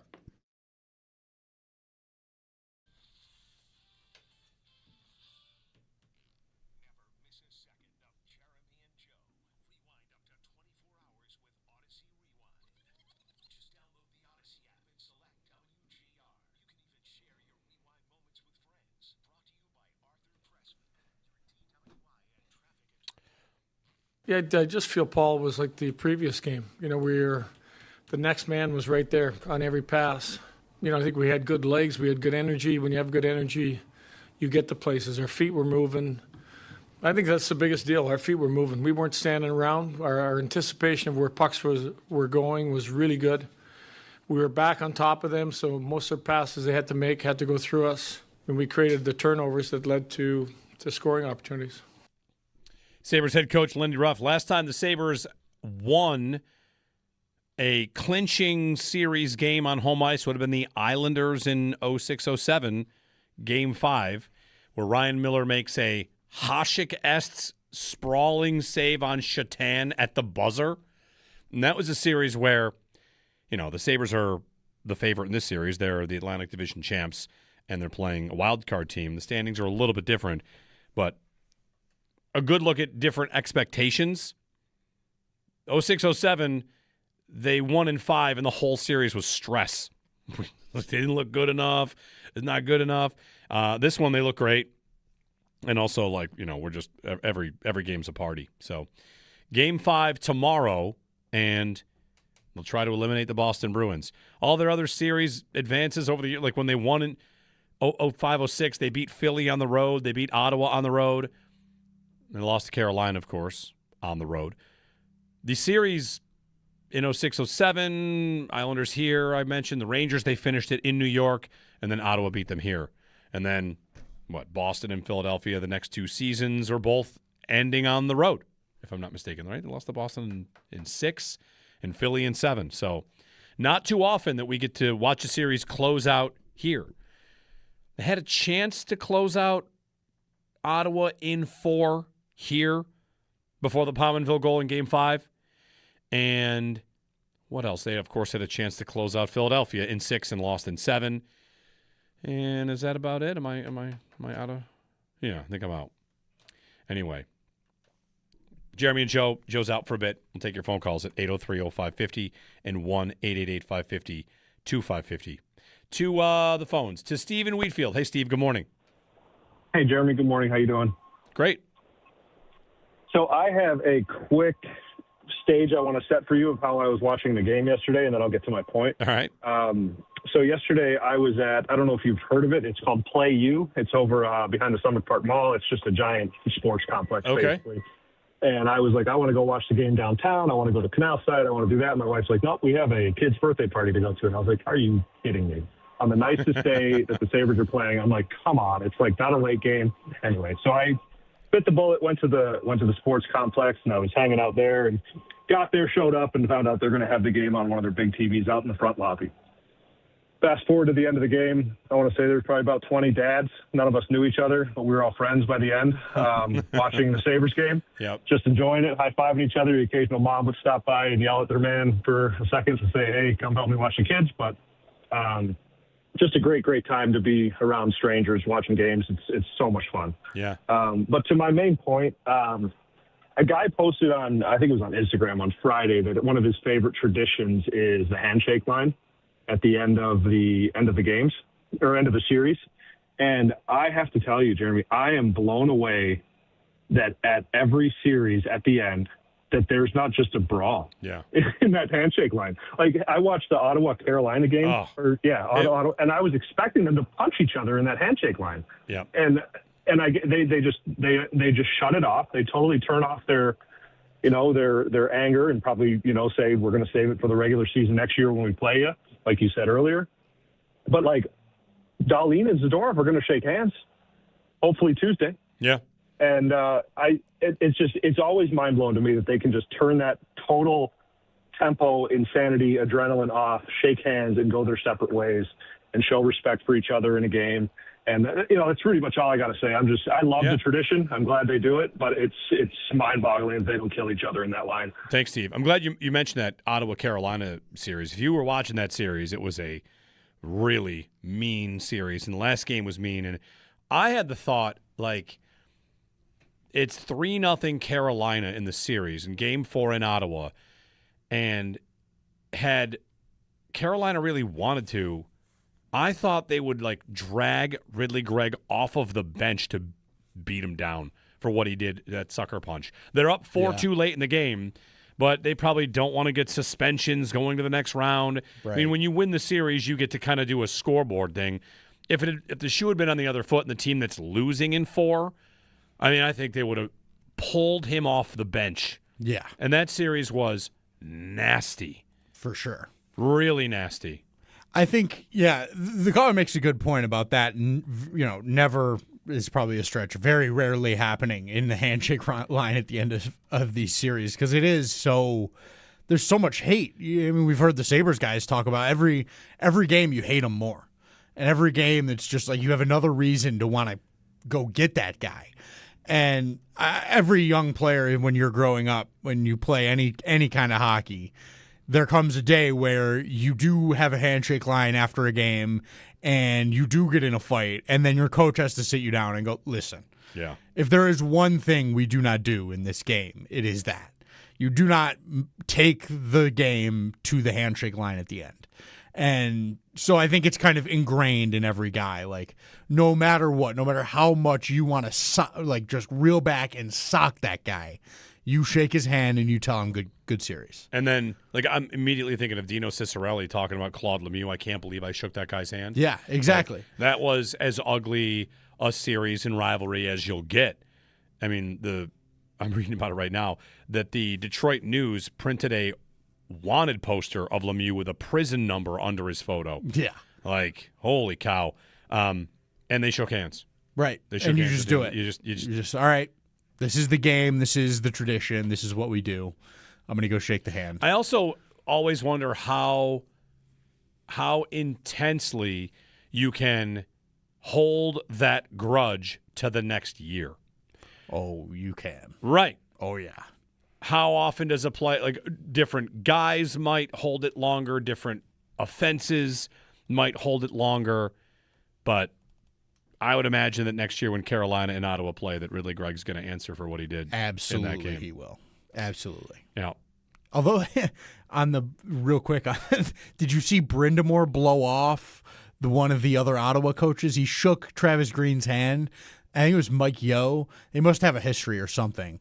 And Brindamore, like, cold shoulder like I've never seen. Nice. One of the Senator's assistants. It was really hardcore. Did you see, I mean, listen, like, you don't all have to be terminally online like so many of us are, but the Carolina Hurricanes are a professional roasting organization when it comes to roasting the teams that they beat. They did a couple of things. Their one post was Brindamore, the best thing to come out of Ottawa is this guy, which is pretty good. And then they had another one where they had a picture of Brady Tkachuk on the ice, and it said, what did it say? Canes sweep, and the caption was, read it if you can. Like, I mean, they just take shots at everybody. It's just, anyway. The Sabres will get on that train if they how about get Boston. Sure. Carolina, by the way, in this series, got goalied and swept. Yeah. And Freddie Anderson was also amazing, really too. Good. It's a series where both goalies were great. And I think if you're an Ottawa fan, you can kind of say, I saw, you want to call it coping, whatever you want. I do think that's a great example of a 4-game series that was close. Yeah. Those games were close. They were. Ottawa just actually never led. But I feel like they were competitive to a degree. 803-0550. Anaheim won last night on a goal called to go across the line by officials that certainly could not have seen it go across the line. A crazy, crazy highlight. On review, it held up. The ruling on the ice was the puck was over the line. No official on the ice was able to see it, and yet they called it. If we're Oilers fans today, we are furious. 3-1 Anaheim in that series. Get more of your calls in here. Bills GM Brandon Beane coming up in the 9 o'clock segment, talking Bills draft. It's Jeremy and Joe on WGR.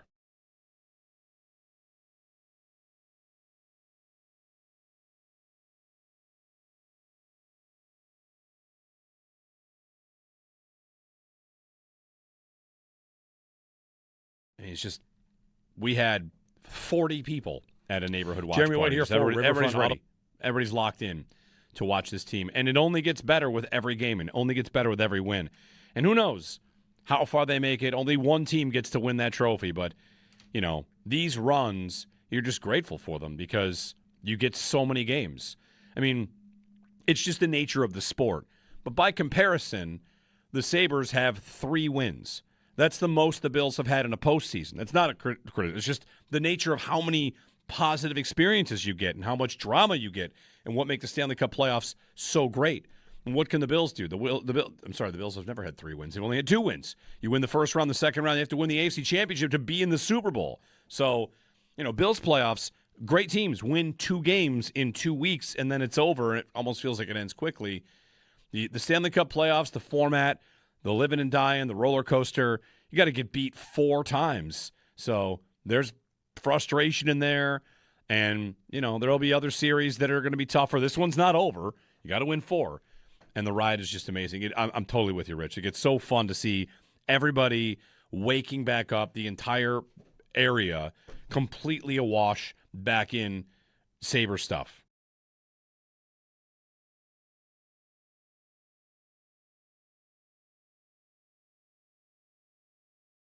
Paul, he's doing all that. Like you said, he's got that experience of having won the Stanley Cup.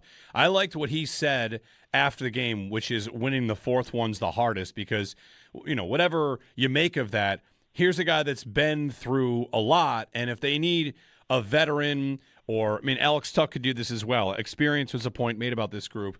You know, keeping them even keel up 3-1 at home to close things out. It's going to be an emotional game on Tuesday, tomorrow night. And I like that they've got veterans that know that the job's not done, right? Like, it's going to take more, and they can't afford a let-up like they did in Game 2. And they have shown us that all year, and I'll take the example in Chicago when they clinched the division, and they gave them those hats, which I'm just going to say it, I kind of thought were cheesy, but whatever. I'm not here to rate hats. But I am here to rate hats, so I'll take a look at them. Yeah. Not one Sabre in the locker room wore that hat for interviews. And it wasn't because they didn't like the hat. Well, maybe it was, but it really wasn't because they didn't like the hat. I'm kidding. It was because that's not the hat they're after. And Tuck said it. He goes, great, we won the division and we're really happy. But that's not what we're after here, you know. And I think that shows the maturity of the team. That all right, that's fine. We won. We're happy. That's great. It's much better than we've ever done before. But we want more. We want the next hat and the hat after that, you know. And so I think they do keep a pretty even keel. Now, of course, Zach Benson, I asked him about coming back home for Game 5 with the fans. You should have seen the smile on his face. He goes, "Oh, Mike," he goes, that's just, he goes, "Those 2 games," he goes, "were the best times of my hockey life." He goes, it was phenomenal. It was awesome. He goes, "I can't wait to get in front of them and play in front of them again." He'll have that young exuberance, but as you mentioned, that's up to Tuck and Byram and everybody to pull everybody down a little bit and say, look, it's 3-1. We haven't won a thing yet. I've heard that before too. We haven't won anything. So we have to keep going, pick up where we left off, and don't give the Bruins any hope.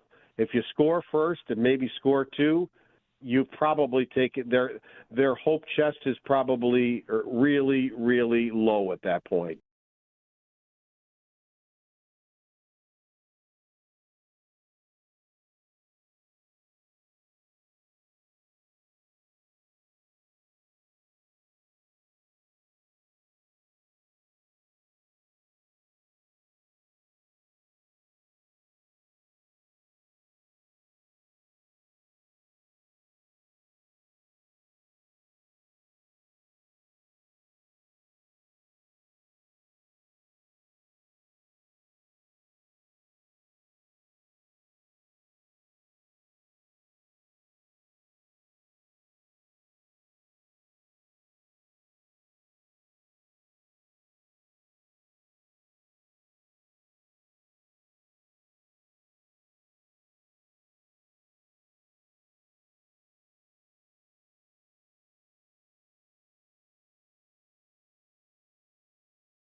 '70s today. 70s.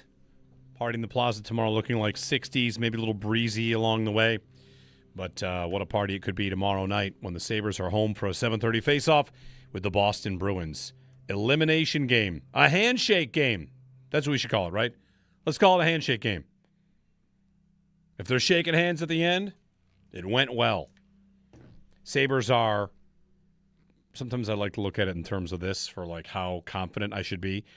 And so they're minus 1,400 to win the series. Boston is plus 800. So 8-1 for Boston to come back. They have to win 3 in a row. Finish the job tomorrow night. Bills general manager Brandon Beane next here on WGR.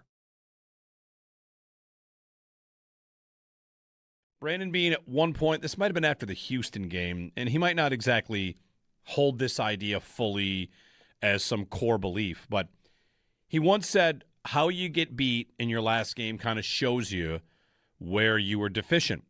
And the Houston game happens when they lose there in Houston, and what do? They go get Diggs. They get a receiver because Duke Williams had 10 targets that day.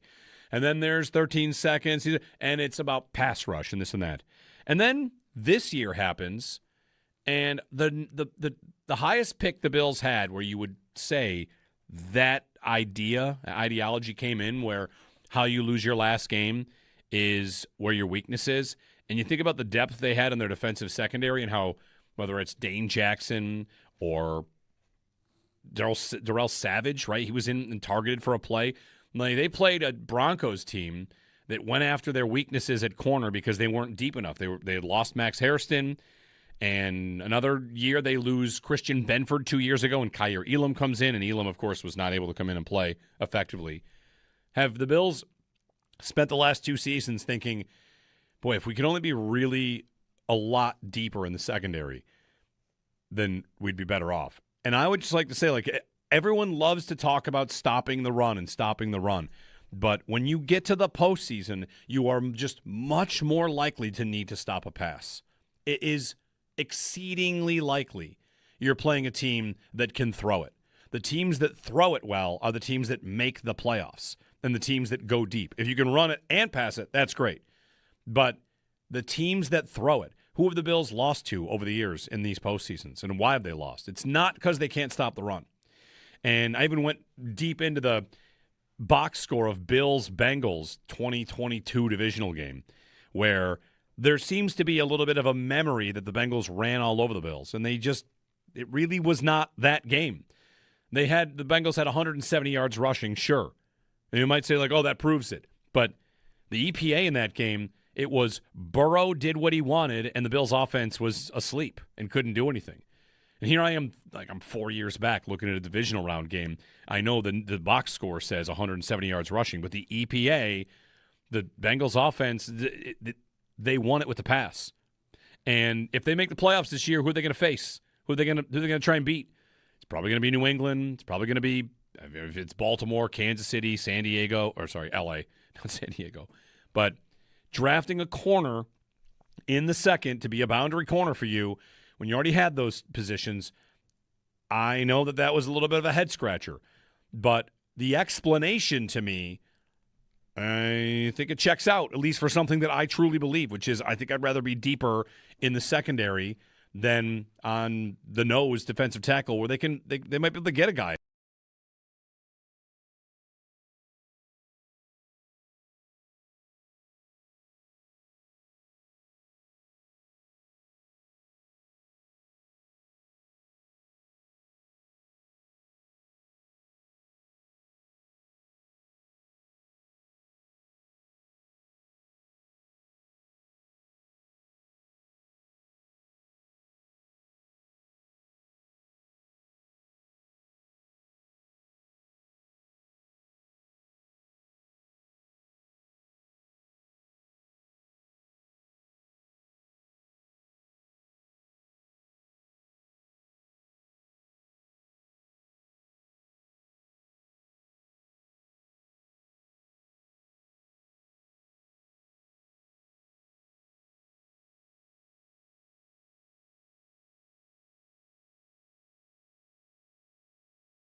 Tage Thompson's got the puck and time. Sends it in front, scores! Alex Tuck gets in on it as Tage Thompson, with the patience at the side of the net, sends a beautiful touch pass to Alex Tuck.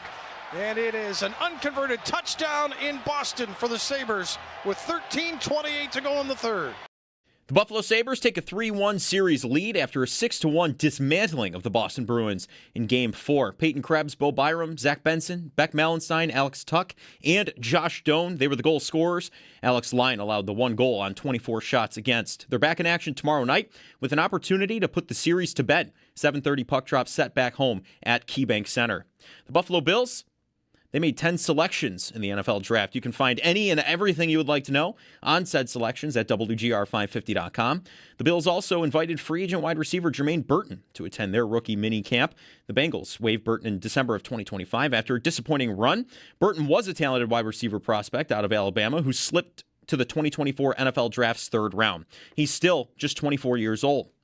Looking around the NFL, former Steelers head coach Mike Tomlin said that if he's forced to make a prediction, he believes Aaron Rodgers will be the Steelers' starting quarterback in 2026. The Titans, they signed USC safety Bishop Fitzgerald. Saints, they've signed Ohio State running back C.J. Donaldson. The 49ers, they signed Tennessee defensive tackle Bryson Eason. Every mile tells a story. Help us celebrate those who make the Ride for Roswell a success. Whether you ride, volunteer, or donate, you are making a difference. Share your story of why you take part in the Ride for Roswell and tag RFR 2026 for a chance to be featured. That's your Paddock Chevrolet Sports Update. Paddock Chevrolet, with you for the extra mile since 1935. I'm Joe Cali for Western New York's Voice of the Fan, WGR.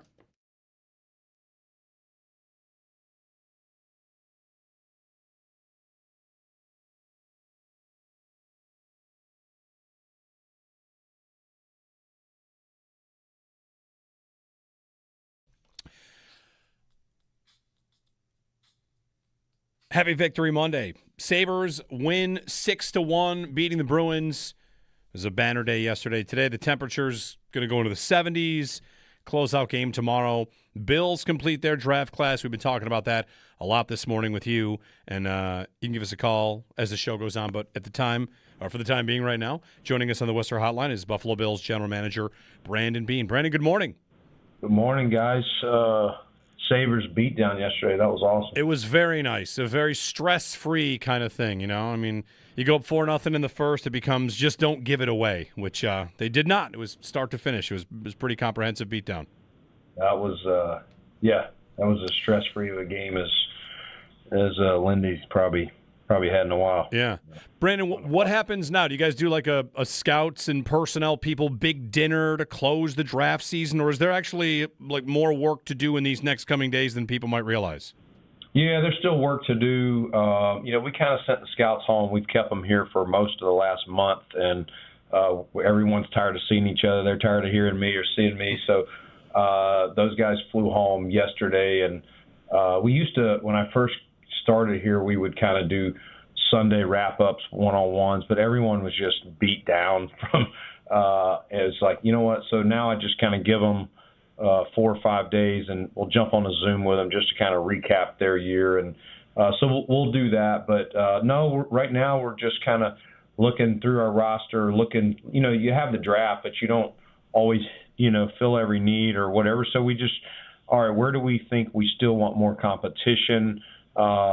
Where do we think some teams, we'll study other rosters, where do we think some teams drafted heavy maybe in a spot that we say, you know what, one of these guys is probably going to get let loose at some point. Let's keep an eye on them. So we just kind of transition back over to my pro scouting department and have some of those conversations, because what we're trying to do between now and the mini camp in June is what are the best 90 players that we can take to Rochester with us in late July.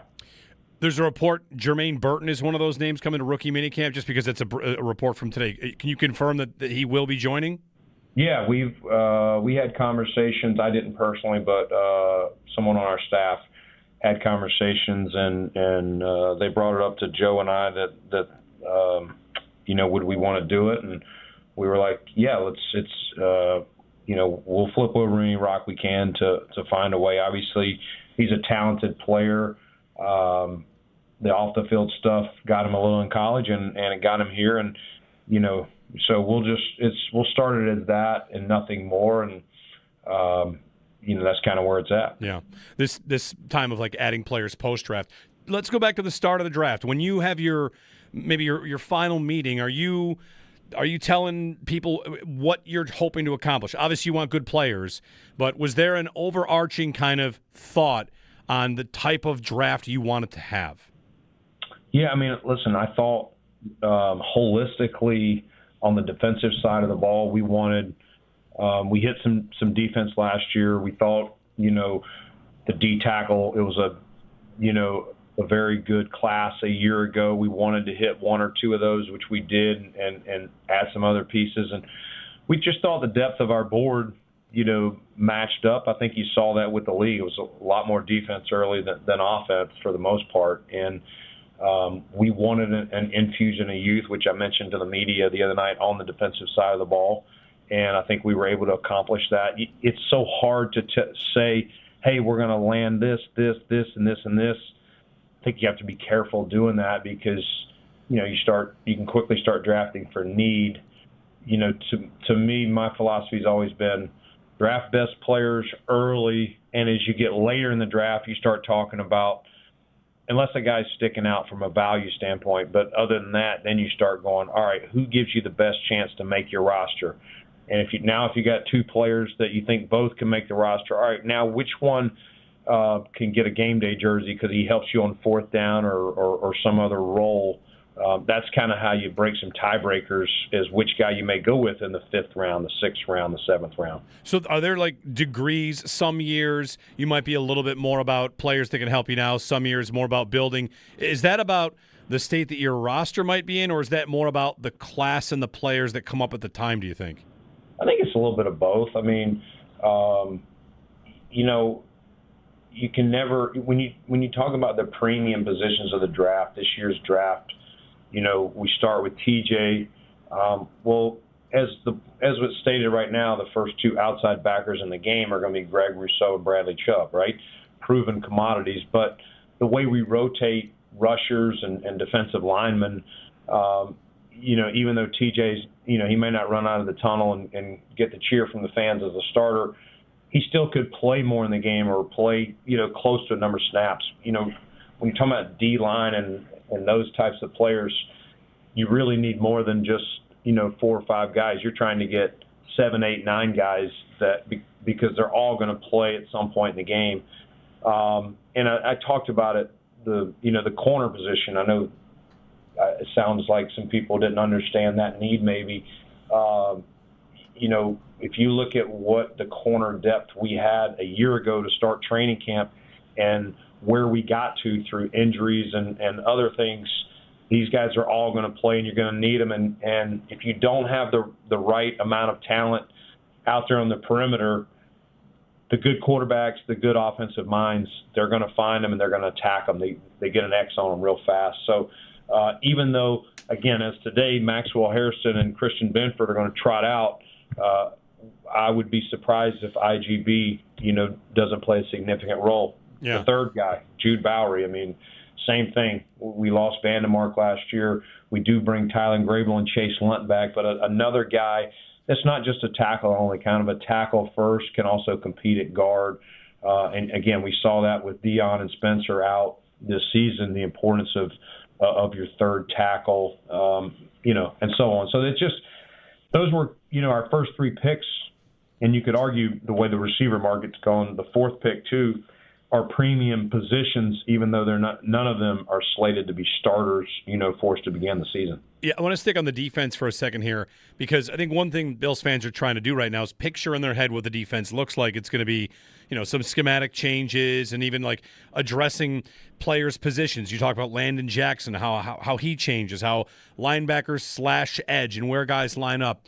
How different is it? Is it a challenge in a different way to kind of imagine the defense? You figure like a year into it, it'll be easier for you, the scouts, for everybody to know who fits where? Or is it just like Jim Leonard kind of knows what he wants? How do you kind of navigate a defense that what it might look like in theory, but we haven't seen it on the field yet? Yeah, great question. And we're in OTA, or we're not in OTAs, we're in phase 2 today. But as we get into OTAs, I think some of those things will start to showcase itself more in the skill positions. But you're right, until you get into pads in training camp, some of these things won't fully declare themselves. And a guy like Landon Jackson, who we drafted as a 4-3 DN, we feel, may fit best as a 4-eye. He's kind of beefing himself up for that. Doesn't mean he couldn't go play some stand-up roles for us.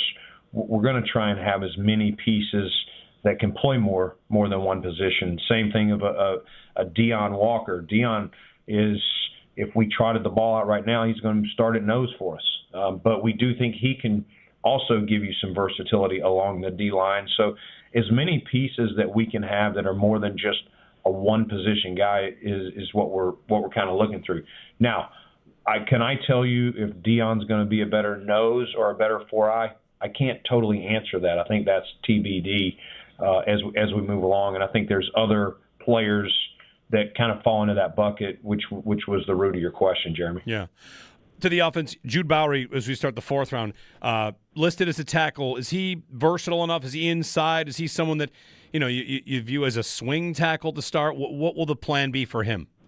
I think he's a swing tackle to start, but I see him as a kind of a, he's not a center, obviously, but I think he could, get reps at easily at left guard, which is the one spot that will be a different position with Dave Edwards leaving. There's a number of guys that will compete in there, but yeah, he'll also compete with Grable and Lunton crew as that swing tackle, role, and we like his upside as a young player that we think can, technically there's still some things I think he can improve on. You look at his body of work, and we were excited that he was still available. Later in the round, you take Skylar Bell and then Caleb Elarms. Or on the receiver, Brandon, Bell, what was it about him that you liked to take him there? Man, I thought the guy was a baller when I watched him on tape. Just get the ball in his hands.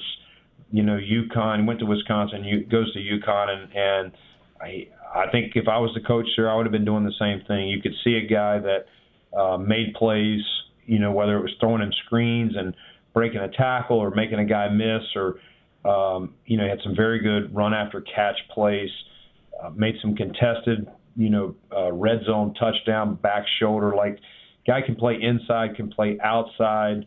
Is he a big-time vertical threat? No, but I think he does have enough juice. I think his speed's similar to Shakir, type speed. And again, versatility, inside, outside, so he could play a number of roles. He's going to have to, earn everything he gets coming in here with what we already have behind DJ Moore and Shakir, with Palmer and where Keon's at. We're excited. I think Keon's really been dialed in this offseason. Excited what he'll bring. But yeah, Skylar's, we were very excited, to say the least, that he was still available at that point in the draft. I wonder, you talk about when the draft happens, you might look at another roster and see where did they get heavy. Did you get any calls on Coleman throughout the draft process? No, Jeremy, none this weekend. We had some people, connect with us, in Indy, at least one team there, and a couple between there and the owners' meetings. But we shut those down. Our intention is for Keon to be here, and so I think the word was kind of out. So no calls this weekend, and we anticipate, him really, we've hit the reset button with him, and hopefully the fan base and everyone's behind him. I think his best year is yet to come here in 2026. Moving forward in the draft, 4 defensive players in a row at that point: Caleb Elarms or Jalen Kilgore, Zane Durant, and then Toriano Pride. Take us through those selections, how they'll fit, and what they give you from a talent standpoint. Yeah, Elam's TCU, California kid. He was one of the guys we brought on our 30 visit. He's a height, weight, speed guy that you can kind of see run. You can instantly see the fourth down value. He'll play inside backer in this system. So I would say a Dorian Williams type player. Excited about his upside. Kilgore's a player we had rated very well, and we had a lot of depth going into this draft at safety. So at some point though, if you've done the work and the guy's sitting on your board, he was just kind of sticking out, and he's a 4.38, 4.39 type player. Played a lot of nickel, played the star position. They were planning to move him to safety this year if he came back. They tried to get him back, but we're excited about the various roles he can play. But he'll be a safety for us, and see some really good fourth down value with him. Zane Durant, an undersized, I would say 3-tech would be position 1 for him, Jeremy. You're never going to turn down inside rush, and it wasn't something we were like, we got to have. But again, another guy that we think is a young player. I think he's 21, if I remember correctly. Still growing into things, and we like his skill set, and I think there's a lot of growth there. Toriano Pride, the 4th defensive player in a row there, corner from Mizzou, another young man that we thought might be, towards the back end of the draft just because of his size, but speed, tough. He went to Clemson originally, then transferred to Mizzou. Has played in ACC and SEC, and can play inside. We think he can play outside. We think he'll have some fourth down value as well. And then we took a punter. I know those are exciting picks for you guys when we do that. Well, I mean, I was waiting for the Syracuse punter, but you went a different direction with Tommy Doman. So, what's discussed on a Zoom call with a punter? Like, what do you? Because I know there were Zoom calls along the way, and as you're scouting punters, how does it work? Yeah, I mean, a lot of influence from our special teams coach Jeff Rogers, and Jeff's been doing it for a number of years and is a really good coach. So, listen, we kind of got some guys in front of him and just talked about all the mechanics, and you're looking at touch to toe, hang, how many steps, and when you put it all together, we thought Dolman was a really good fit for us. And a lot of times these guys, you don't put them on the board. A lot of these punters, it's close. You're either drafting them late or signing them after the draft. We felt like there was a couple that deserved to be on the board and worth taking a shot here in the 7th. Looking at the draft overall, it's marked by lots of trades, and day one is about a lot of trades down. When during day one did you feel you were all right? It's time to have a couple of conversations, take some phone calls. It's time. We're going to have to go down here. When did you think that? When did you start to think that was going to happen? Yeah, I mean, I truly thought before the draft. I just said unless there's as I kind of was laughing with the media, unless there's a gas mask incident or something pushing a guy down that we have up there, I just don't think we have enough names to get to 26.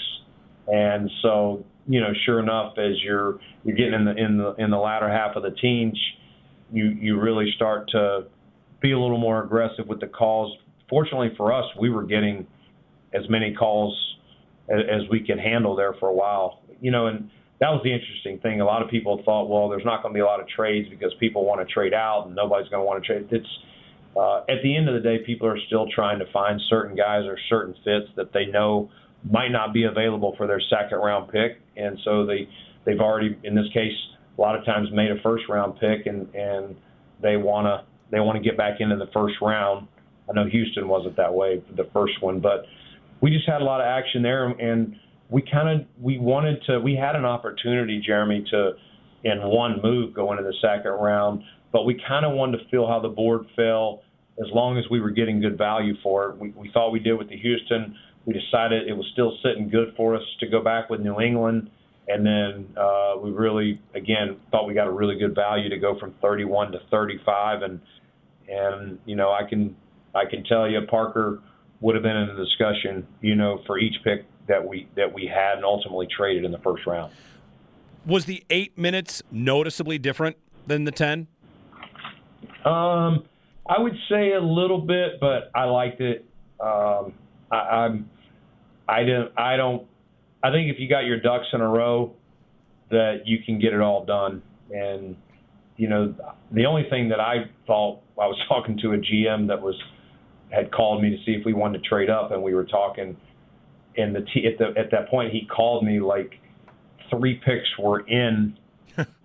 They hadn't got to on the TV, and it was, we were aware of them, and you're surprised some of those don't get tipped off. Literally, 2 were in when he called me, and another one went in while we were on the phone, and so it was almost like, they were still having a hard time keeping up with it. So I don't know what the right number is, but I thought it was good, and got it wrapped up.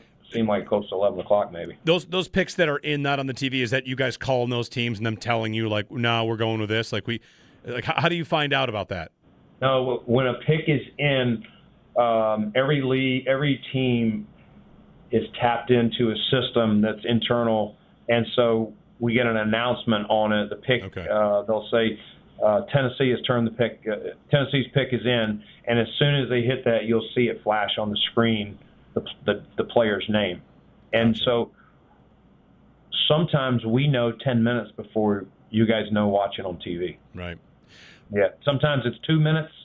Sometimes it's 10 minutes. It's just, the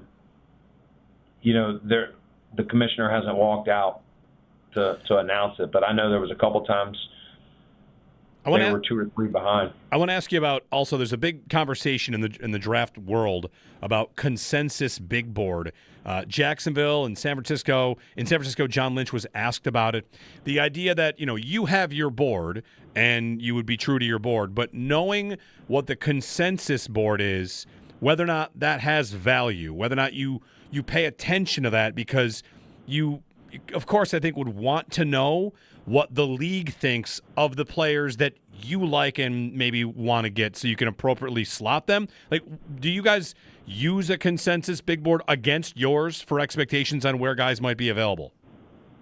I would say we pay attention to, I wouldn't say there's one board. I mean, you ask somebody, they'll tell you a player's going in the 7th. You ask someone else, and that can be a writer, that can be an agent, that can be whatever. They're going in the 4th round. The lower you get, the more nutty it can be as far as where people project.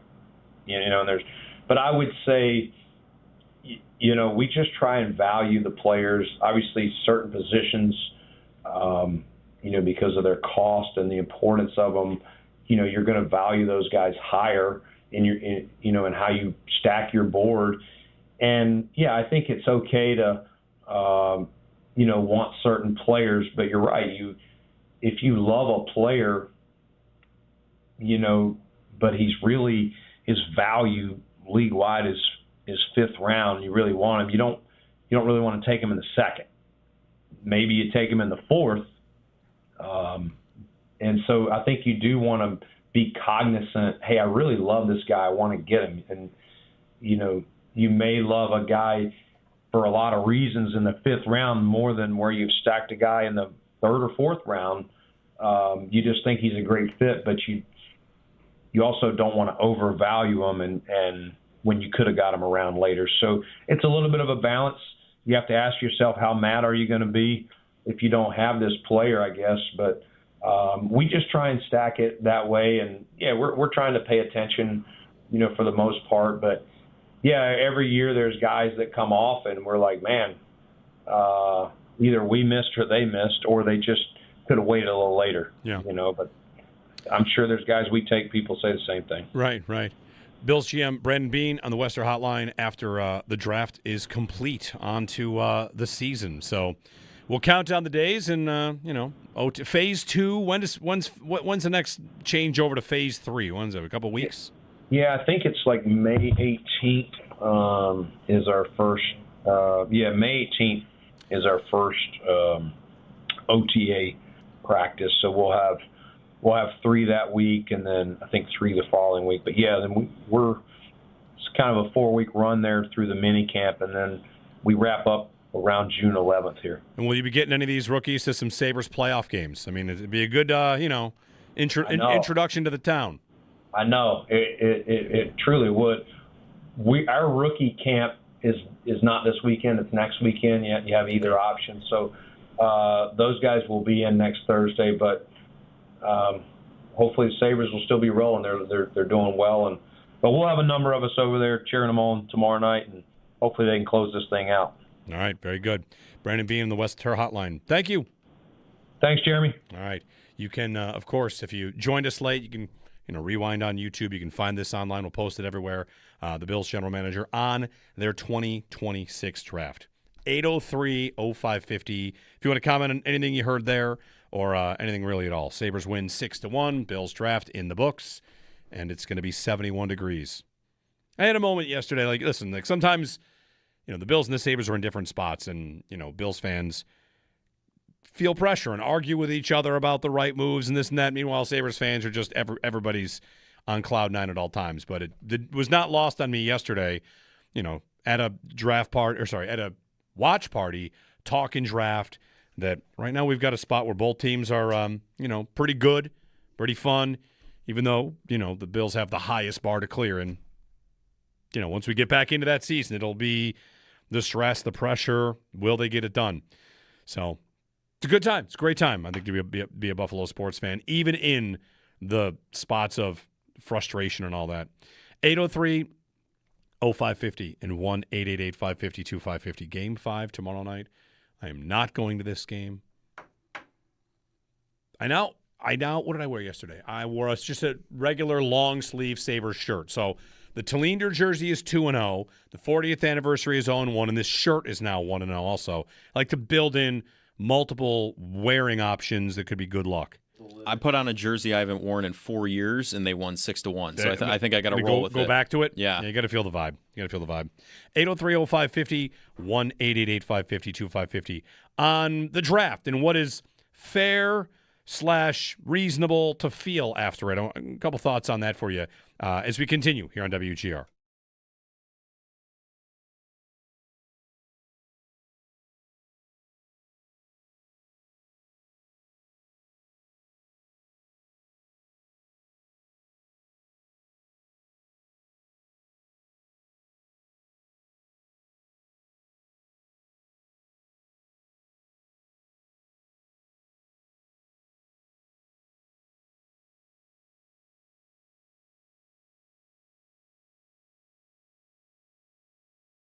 Later in the round, you take Skylar Bell and then Caleb Elarms. Or on the receiver, Brandon, Bell, what was it about him that you liked to take him there?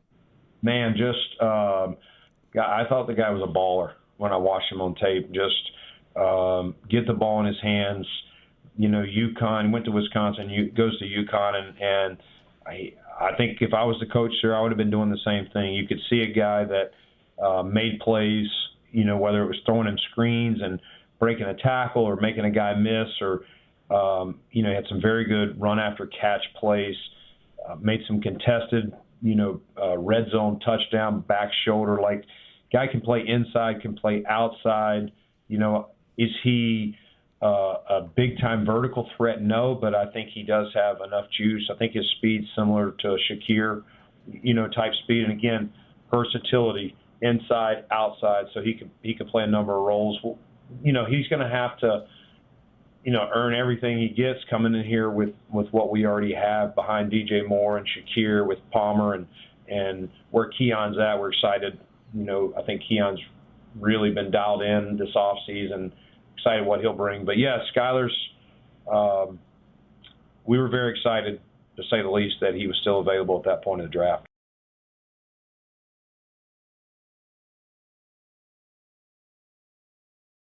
Are there degrees? Some years you might be a little bit more about players that can help you now. Some years more about building. Is that about the state that your roster might be in, or is that more about the class and the players that come up at the time, do you think? I think it's a little bit of both. I mean, you can never, when you talk about the premium positions of the draft, this year's draft, we start with TJ. As was stated right now, the first two outside backers in the game are going to be Greg Rousseau and Bradley Chubb, right? Proven commodities. But the way we rotate rushers and defensive linemen, even though TJ's, he may not run out of the tunnel and get the cheer from the fans as a starter, he still could play more in the game or play, close to a number of snaps. When you're talking about D-line and those types of players, you really need more than just 4 or 5 guys. You're trying to get 7, 8, 9 guys because they're all going to play at some point in the game. And I talked about it, the corner position. I know it sounds like some people didn't understand that need maybe. If you look at what the corner depth we had a year ago to start training camp and where we got to through injuries and other things, these guys are all going to play, and you're going to need them. And if you don't have the right amount of talent out there on the perimeter, the good quarterbacks, the good offensive minds, they're going to find them and they're going to attack them. They get an X on them real fast. So even though, again, as today, Maxwell Harrison and Christian Benford are going to trot out, I would be surprised if IGB, doesn't play a significant role. Yeah. The third guy, Jude Bowery, same thing. We lost Vandemark last year. We do bring Tylen Grable and Chase Lunt back, but another guy that's not just a tackle only, kind of a tackle first, can also compete at guard.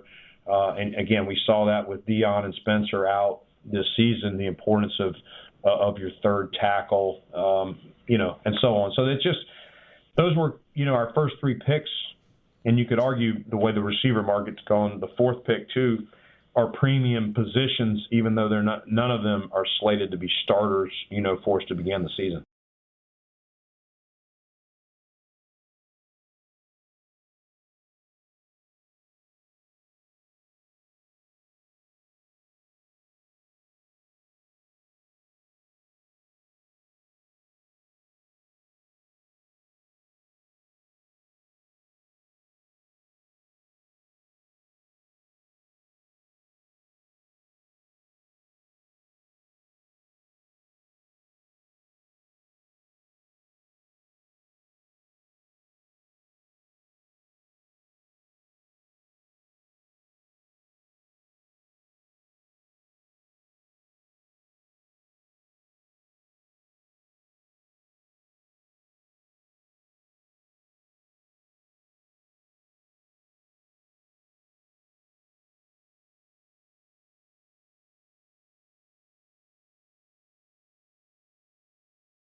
To LaFontaine, he gets tripped up, gets it to May, and over the line. He's May going in on goal. He shoots. He scores!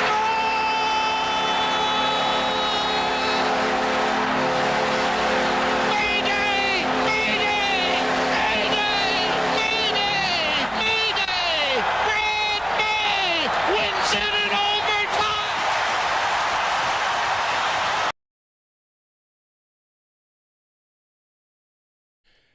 Flashback. Overtime goal against the Bruins, 1993, April 24th, 1993. Brad May, of course, best known, Brad May, for being the number 1 overall pick in the Drum Bangers draft. Sneaky Joe took Brad May, number 1. Might be scoring a point tomorrow night at KeyBank Center. Joe Kelly, you got to make a roster pickup here. I do. Josh Allen did bang the drum. Also, the Bills released a behind-the-scenes which was pretty well done. Yeah. So who's your waiver pickup here in the Drum Bangers draft? Let me give everyone the rosters. Of course, very important to everyone out there. Sneaky Joe, his roster is Brad May, Thurman, Ryan Whitney, who will be at the game. He posted a ticket of the Spit and Chicklets podcast. Joe also has Johnny Resnick and Spencer Brown. I have Ryan Miller, Jim Kelly, Thomas Vanek, Joe Brady, and Deion Dawkins. Owen has Pat LaFontaine, Pominville, Hasek, Tasker, and Rob Ray. Correct. And Joe Kelly, your roster is Khalil Shakir, Chad Michael Murray, Alex Tuck, and Wolf Blitzer. Yes. Okay. So you need to add one. There's a part of me that's yelling because I know Whitney's going to be there tonight. You want the Blade Gang is what you want. The Blade Gang is really what I want. Get the Blade Gang up on the drum. Yes. Not kidding.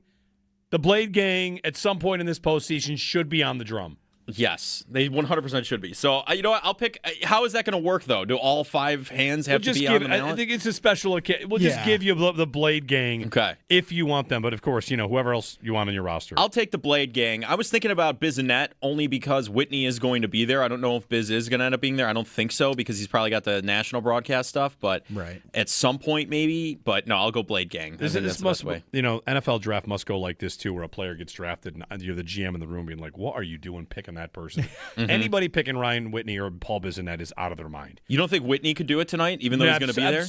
Absolutely not. In no world are they giving it up to a, respectfully, podcast host from out of town. Right. Absolutely not. Yeah. I'm totally with you. I don't think either of those Not guys on my board. rate high I enough. like them. I'm not talking trash. Right. There's just They'll probably get on the video board, in a commercial Sure. break in the first period. They'll do what Chad Michael Murray did. Yeah, Correct. chug out of a beer Correct. saber. That's right. Yeah. Yeah. I think the odds for Chad Michael Murray only keep increasing. They keep posting videos of him saying, our guy. I think you're dead with him because if they were going to have him do it, they would have had him do it before the You never know. Our guy just means he's from here. That's Yeah. all. Our own. By the way, is he listening? Does he listen? Ooh. I Sure he hope does. not. Why? We're not saying bad things about him. I might have. No, I got nothing bad to say about anybody on this list. No. In our drum bangers draft. I agree. I just wasn't sure that I don't know. We didn't should know all who he was see if we much could as get I him feel on. like I probably should. I just wonder, if there's anybody we could possibly miss, where they pull they pull someone out and it's, oh wow, we should have had that one, should have been on the board. I mean, maybe some of these people should be on the board instead of Wolf Blitzer. Can I drop somebody? Sure. Is that possible? I'm not dropping Wolf Blitzer. Okay. I'm keeping Wolf. Yeah. He keeps posting videos with Sabres You're jerseys. dropping Alex Tuck? I'm not going to drop Alex Tuck. I think that could still swing. The drum was proven that it could be done anywhere with moving Josh Allen. True, so it was moved. It was It moved. is mobile. I'm going to drop Khalil Shakir. Okay. And I'm going to take T.J. Parker, the first pick for the All right. Bills. So I like the odds of that. Shakir hits the open market. I mean, he's a hockey guy.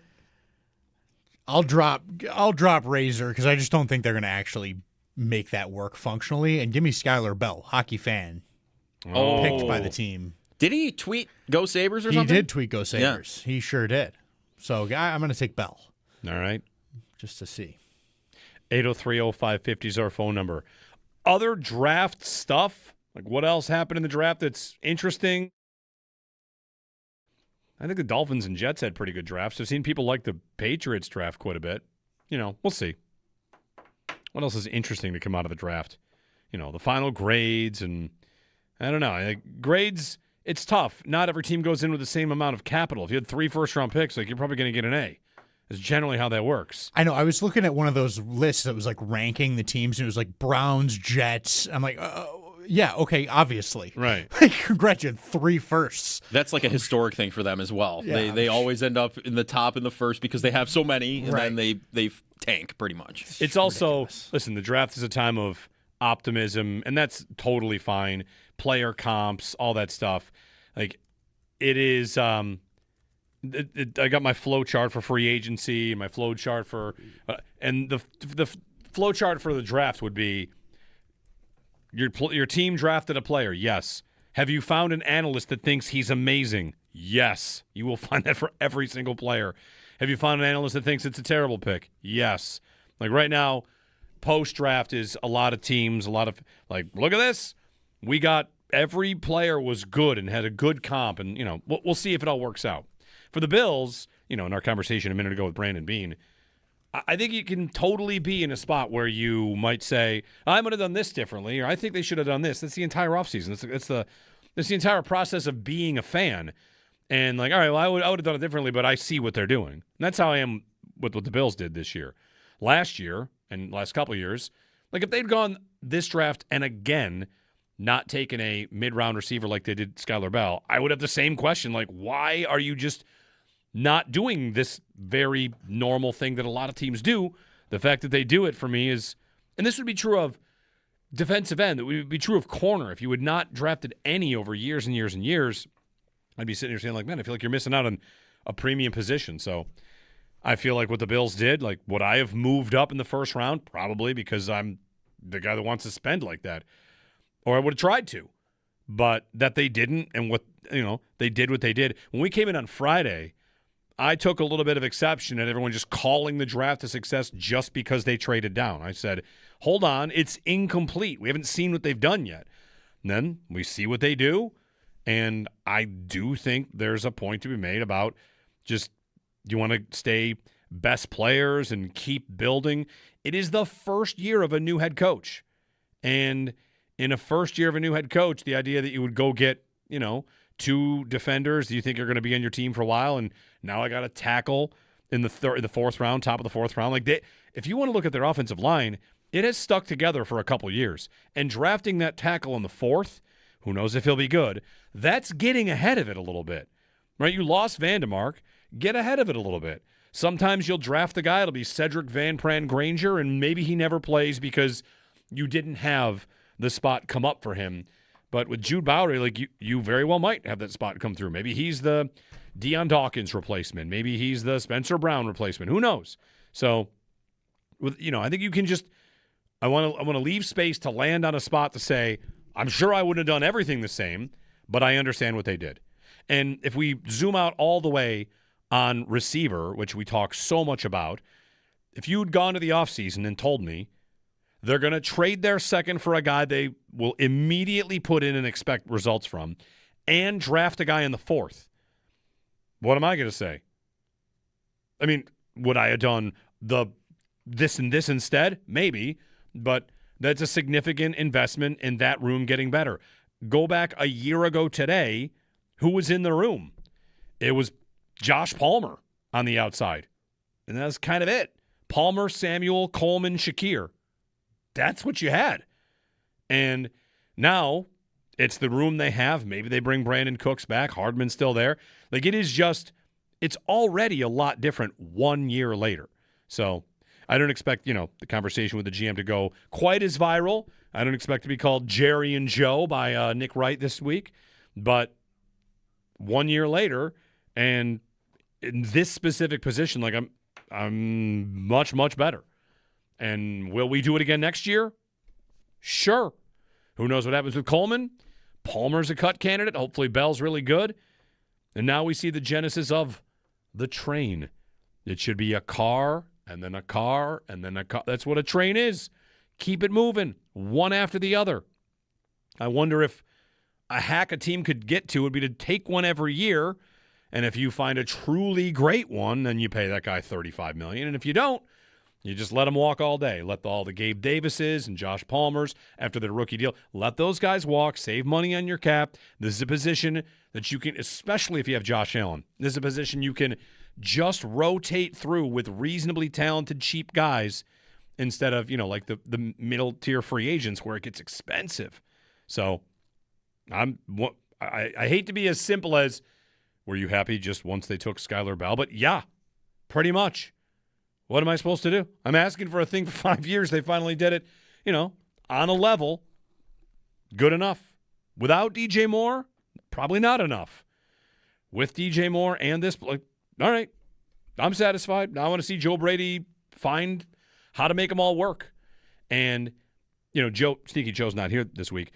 Like, one point he would make is a lot of receivers have had struggles to produce with Joe Brady. Like, well, all right, now that he's the head coach, and he's got a guy that's worked with him before, and he drafted a guy as well.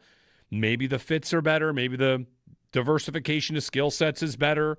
I think there's stuff to like. I'm going to temper my expectations for Skylar Bell, but that's what it should be. Just draft a guy, pair him with Josh Allen, see how it works out, profit. 803-0550, 1-888-552-550. Can I make an addition to the drum banger? Yeah. I got to change. You what? If we could. You want to reopen the waiver period? I want to reopen the waiver period. I want to hear the name first, and then Owen and I will decide. Rasmus Dahlin's fiance for Wolf Blitzer. That's fine. Yeah. Yeah, it's fine. Can't really argue with that one. No. It's a good pick. Okay. Feels like a very good pickup. It's fine. It's a fine pickup. 803-0550.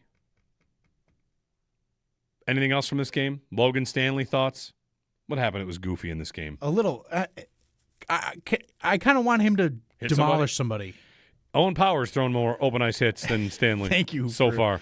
Yeah. I think he's been fine to good though. Yeah, I agree. But there have been a couple of scrums and stuff where he didn't really do anything. The Dahlin thing, the Zadorov Dahlin thing, he had just gotten onto the ice, but I think he might have made a really smart move not going into that pile. Because if he goes into that pile, it's a big penalty. Might be 2-10, and that's a whole disaster. So maybe not that specifically that time. But when somebody's doing some of this stupid stuff, if you're not up by 5, like, go pummel somebody's face in, please. I don't know. I thought Boston was going to do that. I know. I thought Boston was going to get stupid. Yeah, same. But I think it was so far gone that they probably knew this is just cheesy to do at this point. Like, we're too embarrassed by our performance to even bother. Quick thing, it's not quite a stat of the day. You know what? Let's make it a stat of the day. Not throwing this away. This is a cool note. It's not quite a stat. We're still going to make it the stat of the day. All right? You ready? I got it. Let's hit a good stat of the day here. Time now for the stat of the day, brought to you by Chan's Smoke Shop 2 and Gas Mart, where everything about Chan's Smoke Shop is smoking. All right. Jim wrote in and shared with us something quickly here. If the Sabres beat the Bruins and then Montreal, and then who would they beat next, guys? Bruins, Montreal, then the Avalanche. First, be somebody else first. Carolina. Yeah. Carolina, and then Colorado. That would be. Oh, I know what this is. What is it? The old Adams division? Yes. Wow. That's cool. Boston, Montreal, Hartford, Quebec. Yeah. You could just win the old Adams division. That's pretty cool. On the way to winning the Stanley Cup. Huh. Destiny. Right. Destiny. Anyway, I like that. So thanks to Jim for sending that in. The old Adams Division Road. Extendo Sports coming up. We'll pass things off here on WGR.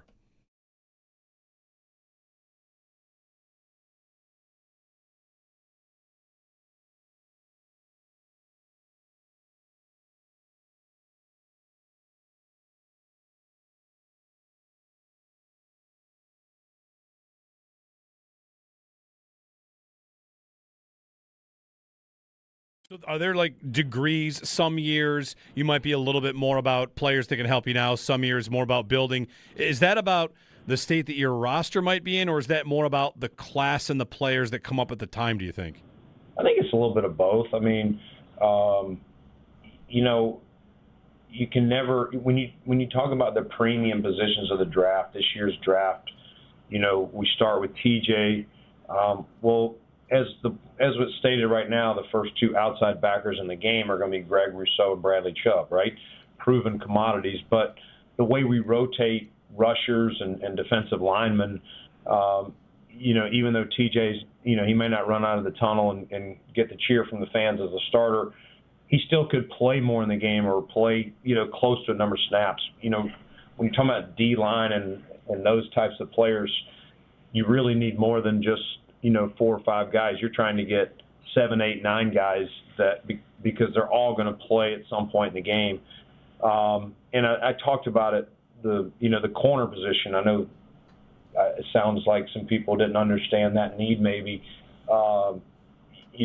If you look at what the corner depth we had a year ago to start training camp and where we got to through injuries and other things, these guys are all going to play, and you're going to need them. And if you don't have the right amount of talent out there on the perimeter, the good quarterbacks, the good offensive minds, they're going to find them and they're going to attack them. They get an X on them real fast. So even though, again, as today, Maxwell Harrison and Christian Benford are going to trot out, I would be surprised if IGB, doesn't play a significant role. Yeah. The third guy, Jude Bowery, same thing. We lost Vandemark last year. We do bring Tyler Grable and Chase Lunt back, but another guy that's not just a tackle only, kind of a tackle first, can also compete at guard.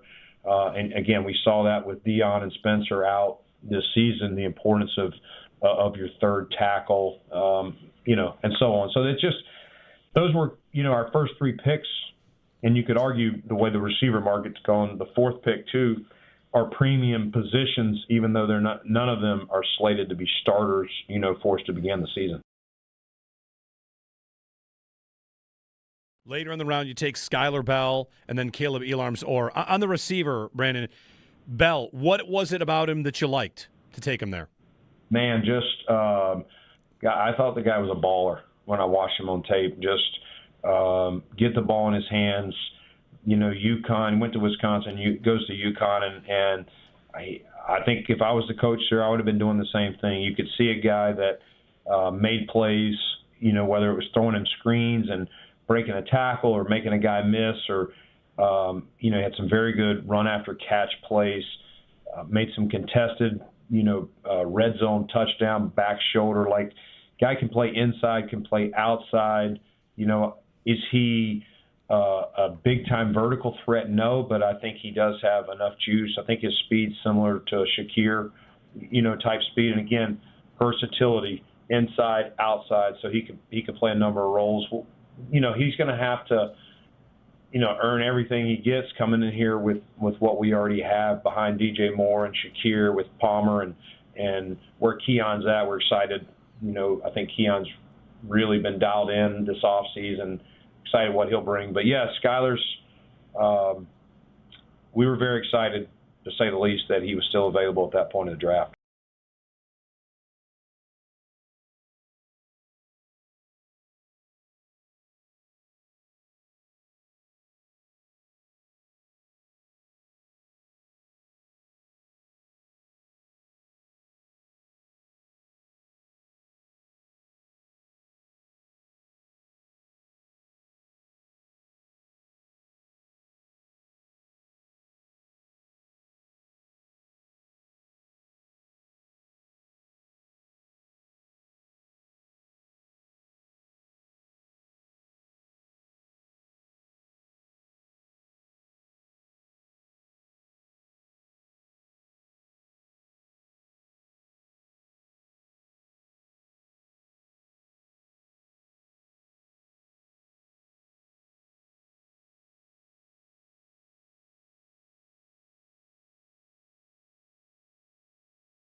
Saw a way too early 2027 mock draft drop that had Jeremiah Smith going 2 overall to the Dolphins. He could definitely go to Miami. Their receiving core is horrific, and they're going to be bad. But, of course, they might want a quarterback at the top of the draft. Arch Manning, Dante Moore. Anyway, this way too early mock draft was posted by NFL Draft Files, rankings from PFSN, had the Bills drafting 31st, which means they lost in the Super Bowl to the Rams.